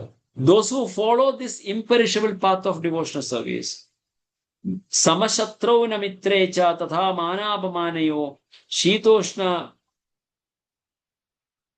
I think 17 shloka. We have to read the 17 shloka. Yo na hrishyati na dveshti na shochati na kankshati shubhashubha parityagi bhaktiman ya സമയപ്രിയഃ. സന്തോഷിക്കുകയോ ദ്വേഷിക്കുകയോ ദുഃഖിക്കുകയോ ആഗ്രഹിക്കുകയോ ചെയ്യാത്തവനും ശുഭങ്ങളെയും അശുഭങ്ങളെയും ത്യജിച്ചവനുമായ ഭക്തൻ എനിക്ക് അത്യന്തം പ്രിയപ്പെട്ടവനാണ്. So those who follow the imperishable path of devotion, നമ്മൾ അതിലേക്ക് പോകുന്നില്ല. And who completely engage themselves with the faith, making me the supreme God. So Srila Prabhupada അങ്ങനെ ചെയ്ത ഒരു വ്യക്തിയാണ്. എന്ത് തരത്തിലുള്ള കാര്യങ്ങളാണ് നമ്മൾ ആലോചിക്കില്ല. ശ്രീല പ്രഭുപാദ് അങ്ങോട്ട് പോയത് ജലദൂത എന്ന് പറയുന്ന ഒരു ഷിപ്പിലാണ്, ഒരു മെർച്ചന്റ് ഷിപ്പിലാണ് അദ്ദേഹം പോയത്. ടിക്കറ്റ് കിട്ടിയപ്പം അദ്ദേഹം അമേരിക്കയിൽ പോയി. അതിനുശേഷം അവിടുന്ന് പല സ്ഥലങ്ങളിലേക്ക് അദ്ദേഹം ഫ്ലൈറ്റിൽ പോയി. It doesn't matter for him. അദ്ദേഹത്തിന് അതൊരു ബാധകമല്ല. ഫ്ലൈറ്റ് കിട്ടിയ ഫ്ലൈറ്റിൽ പോവും, ഷിപ്പിൽ കിട്ടിയ ഷിപ്പിൽ പോകും, നല്ല ഫെസിലിറ്റിയുള്ള റൂം കിട്ടിയ അവിടെ കിടന്നുറങ്ങും, അതല്ല ചെറിയൊരു ഫെസിലിറ്റിയുള്ള റൂം ആണെങ്കിൽ അവിടെ കിടന്നുറങ്ങും. So his mission is to spread the holy name. ഭഗവാന്റെ തിരുനാമം പ്രചരിപ്പിക്കുക എന്ന ഒറ്റ ഉദ്ദേശം മാത്രമാണ്. അതാണ് സമശത്രൗ ച മിത്രേച. അതുപോലെ തന്നെ നശോചതി നകാംക്ഷതി ശുഭാശുഭ പരിത്യാഗി ഭക്തിമാൻ സമയോ. അതായത് ഒരു തരത്തിലുള്ള സന്തോഷമോ ദ്വേഷമോ ദുഃഖമോ നല്ലതെന്നോ ചീത്തയെന്നോ ശുഭമെന്നോ അശുഭമെന്നോ ഒന്നും ചിന്തിക്കാതെ ഭഗവാനെ അങ്ങനെ ചെയ്തിരിക്കുന്നവൻ are very very dear to me എന്നാണ് ഭഗവാനോട് പറയുന്നത്. സോ ഇതാണ് നമ്മൾ ഡിസ്കസ് ചെയ്ത അതിനുശേഷം ലാസ്റ്റത്തെ ശ്ലോകം ഈ 18 മുതൽ ശ്ലോകങ്ങൾ ഒന്ന് വായിച്ചിട്ട് പോകാം. സമശത്രൗ ച മിത്രേച തഥാ മാനാപമാനയോ ശീതോഷ്ണ സുഖദുഃഖേഷു സമസംഗ വിവർജിതഃ തുല്യനിന്ദാസ്തു നിർമൗനി സന്തുഷ്ടോ യേന കേനചിത് അനികേത സ്ഥിരമതിർ ഭക്തിമാന്മേ പ്രിയോ നരഹ. ശത്രുക്കളിലും മിത്രങ്ങളിലും സമഭാവനയോടെ മാനാപമാനങ്ങൾ, ശീതോഷ്ണങ്ങൾ, സുഖദുഃഖങ്ങൾ, ആദരവും അനാദരവും, യശസ് ദുഷ്കീർത്തി എന്നീ ദ്വന്ദ്ങ്ങളെ ഒരേവിധം കൈക്കൊണ്ട് അസത്സംഗങ്ങളിൽ നിന്ന് എല്ലായ്പ്പോഴും മുക്തനും മൗനിയും ജ്ഞാനത്തിലും ഉറച്ചവനും സദാ സംതൃപ്തനുമായി ഗാർഹിക ബോധം ഉപേക്ഷിച്ച് ഭക്തിയുത സേവനത്തിൽ ഏർപ്പെട്ടിരിക്കുന്ന ഭക്തൻ എനിക്ക് എത്രയും പ്രിയപ്പെട്ടവരാണ്. ഭഗവാനോട് വളരെ സ്പഷ്ടമായിട്ട് പറയുന്നു എങ്ങനെയുള്ളവനാണ് ഭഗവാന്റെ പ്രിയപ്പെട്ടവൻ. ഏതു ധർമ്യാമൃതമിതം യഥോക്തം പര്യുപാസതേ ശ്രദ്ധധാനാമത്പരമ ഭക്താസ്തേ അതീവ മേ പ്രിയ. നാശരഹിതമായ ഈ ഭക്തിയുത സേവന മാർഗം പിന്തുടർന്ന് എന്നെ പരമലക്ഷ്യമാക്കിക്കൊണ്ട് വിശ്വാസത്തോടുകൂടി പൂർണ്ണമായും എന്നിൽ മുഴുകുന്നവർ എനിക്ക് ഏറ്റവും പ്രിയപ്പെട്ടവരാണ്. സോ നാശരഹിതമായ ഈ ഭക്തിയുത സേവനമാർഗം പിന്തുടർന്ന് എന്നെ പരമലക്ഷ്യമാക്കിക്കൊണ്ട് വിശ്വാസത്തോടുകൂടി പൂർണ്ണമായും എന്നിൽ മുഴുകുന്നവൻ എനിക്ക് ഏറ്റവും പ്രിയപ്പെട്ടവനാണ്. സോ ഭഗവാന് ഏറ്റവും പ്രിയപ്പെട്ട തരത്തിലുള്ള വ്യക്തിത്വങ്ങളെ കുറിച്ച് വളരെ സ്പഷ്ടമായിട്ട് ഭഗവാന് ഈ 12, 13 മുതൽ 20 വരെയുള്ള ശ്ലോകങ്ങളിൽ വളരെ സ്പഷ്ടമായിട്ട് പറയുന്നുണ്ട്. സോ ഇറ്റ്സ് വെരി ക്ലിയർ എന്താണ് ഭഗവാൻ ആഗ്രഹിക്കുന്നത് എന്നുള്ളതും വളരെ സ്പഷ്ടമായിട്ട് പറയുകയാണ് ചെയ്യുന്നത്. സോ നമുക്ക് അതിനനുസരിച്ച് നമ്മൾ പ്രവർത്തിക്കുകയാണ് നമ്മൾ ചെയ്യേണ്ടത്. എങ്ങനെ ഭഗവാന് പ്രിയപ്പെട്ടവരാകണം എന്നാണ് നമ്മുടെ ആഗ്രഹമെങ്കിൽ തീർച്ചയായിട്ടും നമ്മൾ ഇതിനനുസരിച്ച് നമ്മൾ പ്രവർത്തിക്കുകയാണ് വേണ്ടത്. സോ ആർക്കൊക്കെയാണ് ഭഗവാന്റെ പ്രിയപ്പെട്ടവരാകണം എന്ന ആഗ്രഹമുള്ളവരാരൊക്കെയാണ്? കൈ ഒന്ന് ഉയർത്തിയാട്ട്. ഭഗവാന് പ്രിയപ്പെട്ടവരാകണം എന്ന ആഗ്രഹമുള്ളവൻ? യെസ്, രാഖിൽ പ്രഭു ഫസ്റ്റ് തന്നെ കൈമുക്കി. Okay, very good. Yes, I can see many hands. ബാക്കിയുള്ളവരൊക്കെ എന്തേ ആർക്കും ഭഗവാനെ പ്രിയപ്പെട്ടവരാകണ്ടേ? യെസ്, എല്ലാരും കൈവെക്കുന്നുണ്ടല്ലോ. സന്തോഷം. ഇനിയുണ്ട് കുറെ ആൾക്കാര്. സിനിമാതജി കൈ ഉയർത്താൻ പ്രയാസമുണ്ടോ? അറിയത്തില്ലേ? കൈ അങ്ങോട്ട് കാണാമോ? കൈ വെർച്വൽ ഹാൻഡ് റൈസ് ചെയ്യാൻ പറ്റില്ലേ പ്രോന്? ഞാൻ വെർച്വൽ ഹാൻഡ് ആണ് നോക്കുന്നത്, മറ്റേ വീഡിയോ നോക്കുന്നില്ല. ഓക്കെ, കുഴപ്പമില്ല, നോ പ്രോബ്ലം സാർ, മനസ്സിലായി. ഓക്കെ, വളരെ സന്തോഷം. അപ്പോ ഈ കൈകൾ ഉയർത്തിയിരിക്കുന്നവരെല്ലാവരും ആത്മാർത്ഥതയോടുകൂടി പ്രവർത്തിക്കാനും കൂടി തയ്യാറാവണം. What would others? സിനിമാതാജി കൈ ഉയർത്തി കണ്ടു. മറ്റു വേറൊരു സിനിമാതാജി ഉണ്ട്, ലതിക മാതാജി. ഒരുപാട് പേരുടെ കൈ ഉയർത്താത്തത്. വിനീത് പ്രഭു കൈ ഉയർത്തിയില്ല. സുകോമള മാതാജി എല്ലാം താഴ്ത്തി ഇപ്പൊ കൈ. എനിവേ, സോ എനിക്കറിയാം തീർച്ചയായിട്ടും കൈ ഉയർത്താൻ ചിലപ്പോൾ പറ്റാത്തതായിരിക്കും. എല്ലാവർക്കും ഭഗവാന്റെ പ്രിയപ്പെട്ടവരാകണമെന്നുള്ള ആഗ്രഹമാണ് എല്ലാവർക്കും ഉള്ളത്. സോ അങ്ങനെയെങ്കിൽ നമ്മൾ തീർച്ചയായിട്ടും അതിനനുസരിച്ച് പ്രവർത്തിക്കുക കൂടെ വേണം. ഇതിൽ പറഞ്ഞിരിക്കുന്ന ഈ 13 മുതൽ 20 വരെയുള്ള ശ്ലോകങ്ങളിൽ പറഞ്ഞിരിക്കുന്നതിൽ ഏതെങ്കിലും 1-2 നമുക്ക് ചെയ്യാൻ സാധിച്ചാൽ ദാറ്റ് ഈസ് ബെസ്റ്റ്. അത് മാത്രം മതി ഭഗവാന്റെ പ്രിയപ്പെട്ട വ്യക്തിയാകാൻ. So I really welcome all of you to the club of Krishna. So ഭഗവാന്റെ ആ ക്ലബിലേക്ക് എല്ലാവരെയും, ഭഗവത് ഭക്തന്മാരുടെ ക്ലബിലേക്ക് എല്ലാവരെയും സ്വാഗതം ചെയ്യുന്നു. എല്ലാവരും അതിനനുസരിച്ച് പ്രവർത്തിച്ചു കഴിഞ്ഞാൽ തീർച്ചയായിട്ടും നമുക്ക് ഭഗവാനെ പ്രീതിപ്പെടുത്താൻ നമുക്ക് സാധിക്കും എന്നുള്ള യാഥാർത്ഥ്യം നമ്മൾ മനസ്സിലാക്കേണ്ടതാണ്. So thank you so much. എല്ലാവരും വന്നതിൽ വളരെ സന്തോഷമുണ്ട്. നമ്മൾ 12ാമത്തെ അധ്യായം അങ്ങനെ തീർത്തിരിക്കുകയാണ്. ആർക്കെങ്കിലും എന്തെങ്കിലും ചോദ്യങ്ങൾ അല്ലെങ്കിൽ എന്തെങ്കിലും ഫർദർ ഡിസ്കഷൻ ആവശ്യമുണ്ടെങ്കിൽ ചോദിക്കാവുന്നതാണ്. ഹരേ കൃഷ്ണ. 20 എടുക്കുന്നില്ലേ ബ്രോ? 20 പറഞ്ഞല്ലോ നമ്മൾ. 20 ലാസ്റ്റ് ശ്ലോകമാണ് പറഞ്ഞത്. ഇപ്പൊ ലാസ്റ്റ് പറഞ്ഞത്. ഹരേ കൃഷ്ണ. സോ ആർക്കെങ്കിലും എന്തെങ്കിലും ചോദ്യം ഉണ്ടെങ്കിൽ തീർച്ചയായിട്ടും ചോദിക്കാം. ഹരേ കൃഷ്ണ. അല്ലെങ്കിൽ എനി കമന്റ്സ് പറഞ്ഞേട്ടെ മാതാജി.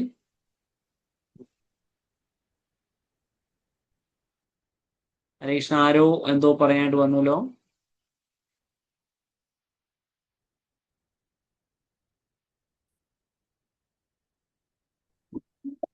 ഹരേ കൃഷ്ണ പ്രഭു. ഹരേ കൃഷ്ണജി. പ്രഭു, ഞാൻ സുമിയാണ്, സിനിമാതാജിരയിലാണ് ഉള്ളത്. അപ്പം ഒരു ഡൗട്ട് ചോദിക്കാനായിരുന്നു. അതായത് ഒരു കുടുംബത്തില് അച്ഛനും അമ്മയും മക്കളും, അതിൽ മക്കള് ഡിവോട്ടീസ് ആണ്, സ്ട്രോങ് ഡിവോട്ടീസ് ആണെന്ന് വെക്കാം. അപ്പം അച്ഛനും അമ്മയും അത് ഫോളോ ചെയ്യുന്നില്ല. അതായത് മക്കള് പറഞ്ഞു കൊടുത്തിട്ടുണ്ട്, ഇപ്പൊ നമ്മള് ഇങ്ങനെ 4 പ്രിൻസിപ്പിൾസ് ഫോളോ ചെയ്യണം, നാമം ജപിക്കണം, അറ്റ്ലീസ്റ്റ് നോൺ വെജ് എങ്കിലും നമ്മൾ കഴിക്കാതിരിക്കണം, അങ്ങനെയൊക്കെ നമ്മൾ പറഞ്ഞിട്ടുണ്ട്. പക്ഷെ ഇപ്പൊ അച്ഛനും അമ്മയും അത് ചെയ്യുന്നില്ല എന്ന് വെക്കാം. അപ്പം നമ്മുടെ പ്രഹ്ലാദ് മഹാരാജിന് നരസിംഹ ഭഗവാൻ ഒരു പ്രോമിസ് കൊടുത്തിട്ടുണ്ടല്ലോ, 7 തലമുറ മുന്നോട്ടും 7 തലമുറ പിന്നോട്ടും. 7 അല്ല, 21 തലമുറകളാണ്. ഓക്കെ ഓക്കെ പ്രഭു. അപ്പം അങ്ങനെ ഒരു പ്രോമിസ് കൊടുത്തിട്ടുണ്ടല്ലോ. പക്ഷെ അവര് ഇതുപോലെ ഇങ്ങനെ ഇപ്പൊ നോൺ വെജ് കഴിക്കാണ്, അല്ലെങ്കിൽ അവര് ഇതൊന്നും ഫോളോ ചെയ്യുന്നില്ല എന്നുണ്ടെങ്കിൽ, ഇപ്പൊ മക്കള് ഡിവോട്ടീസ് ആണെങ്കിൽ പോലും അത് അവർക്ക് ബാധകാവോ? അതായത് അവരും അവർക്കും മോക്ഷം കിട്ടുമെന്നാണ്, അല്ലെങ്കിൽ അവർക്കും ഹിരണ്യകശിപുവിന് കിട്ടിയതുപോലെ മോക്ഷം ലഭിക്കുമോ എന്നുള്ളതാണ് മാധവ ചോദ്യം, അല്ലേ? അതെ അതെ അതെ. തീർച്ചയായിട്ടും ലഭിക്കും. 101% അതിനുള്ള ഫലവും മാതാപിതാക്കൾക്ക് കിട്ടും, പ്രൊവൈഡഡ് നമ്മൾ പ്രഹ്ലാദനെ പോലുള്ള ഭക്തനായാൽ.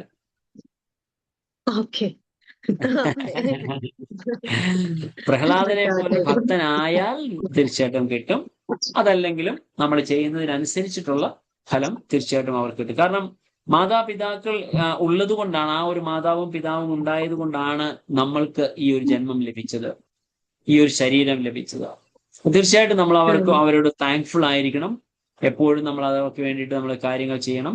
അവർ ചിലപ്പോൾ ഒരു പക്ഷേ എല്ലാ നിയമങ്ങളും പാലിച്ചു എന്ന് വരില്ല, പക്ഷേ എങ്കിലും തീർച്ചയായിട്ടും അവർ നമ്മുടെ കൂടെ ഒരു കടമയാണ് അവരെ കൂടെ ഭക്തിയിലേക്ക് കൊണ്ടുവരിക എന്നുള്ളത്.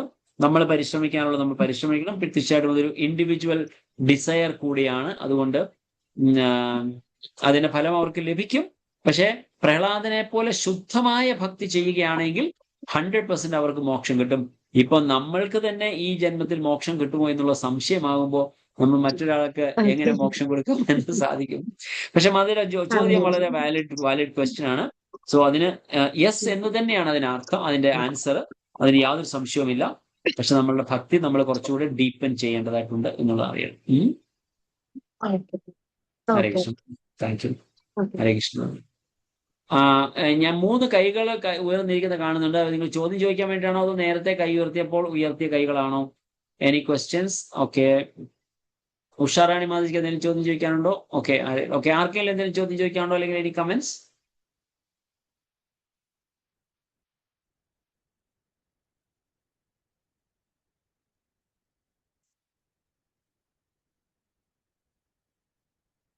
ഹരേ കൃഷ്ണ. ആരും ചോദ്യം ചോദിക്കുന്നതിന് വിഷമിക്കണ്ട. നിങ്ങൾക്ക് എന്ത് സംശയം ഉണ്ടെങ്കിലും ചോദിക്കാം.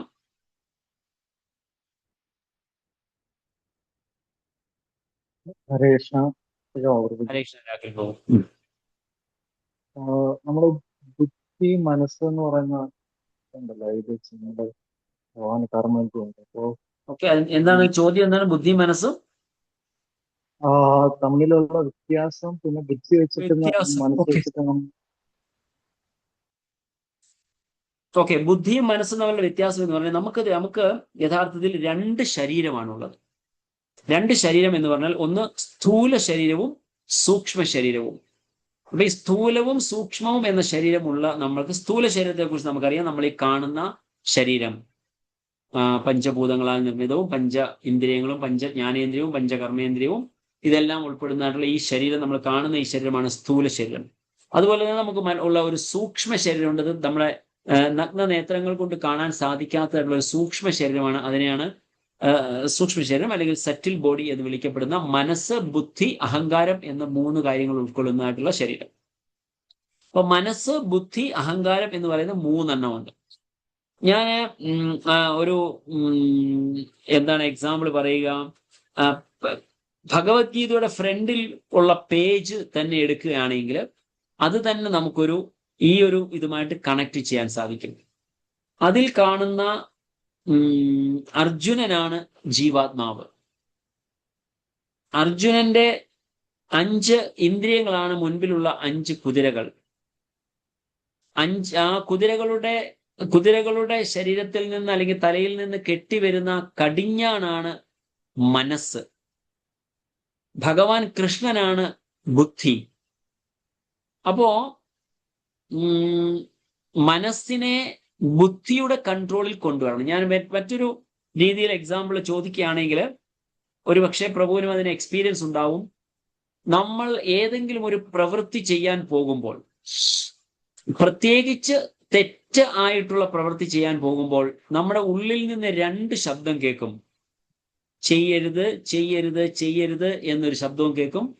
ചെയ്തോളൂ കുഴപ്പമില്ല, ചെയ്തോളൂ കുഴപ്പമില്ല എന്ന് മറ്റൊരു ശബ്ദവും കേൾക്കും.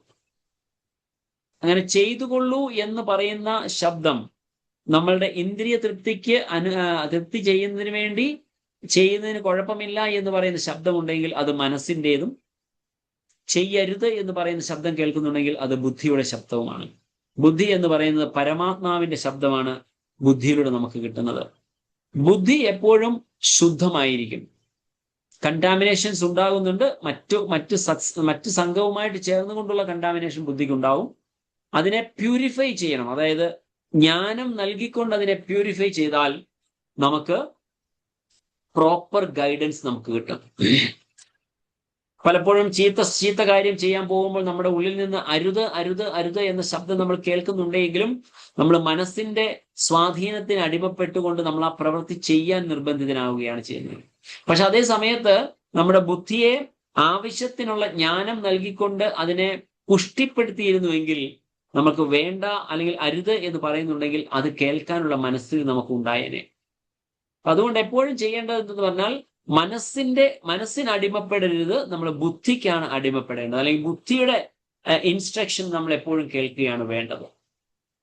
അങ്ങനെയാണ് എങ്കിൽ നമുക്ക് മനസ്സിനെ ബുദ്ധി കൊണ്ട് കൺട്രോൾ ചെയ്യാൻ സാധിക്കും. സോ ഒരു ചെറിയൊരു ഡിസ്ക്രിപ്ഷൻ, അതിന് ഒരുപാട് നമുക്ക് എക്സ്പ്ലെയിൻ ചെയ്യാൻ സാധിക്കും. ക്ലിയർ ആണോ പ്രഭു? രാഹുൽ പ്രഭു?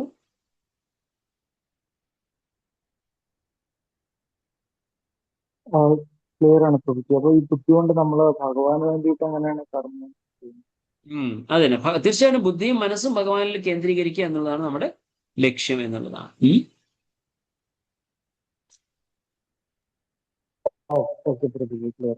Okay, Hare Krishna. So thank you so much. ഇന്നത്തെ സെഷൻ വന്ന എല്ലാവർക്കും ഒരിക്കൽ കൂടി ഞങ്ങൾ എൻ്റെ ഹൃദയംഗമായി നന്ദി രേഖപ്പെടുത്തുന്നു. വന്ന് ഇത്രയും നേരം ക്ഷമയോടുകൂടി വളരെ ശ്രദ്ധയോടുകൂടി കേട്ടിരുന്ന നിങ്ങൾക്ക് എല്ലാവർക്കും എൻ്റെ ഹൃദയംഗമായി നന്ദി. Hare Krishna Krishna Krishna Hare Hare, Hare Rama Rama Rama Hare Hare. Thank you so much. Hare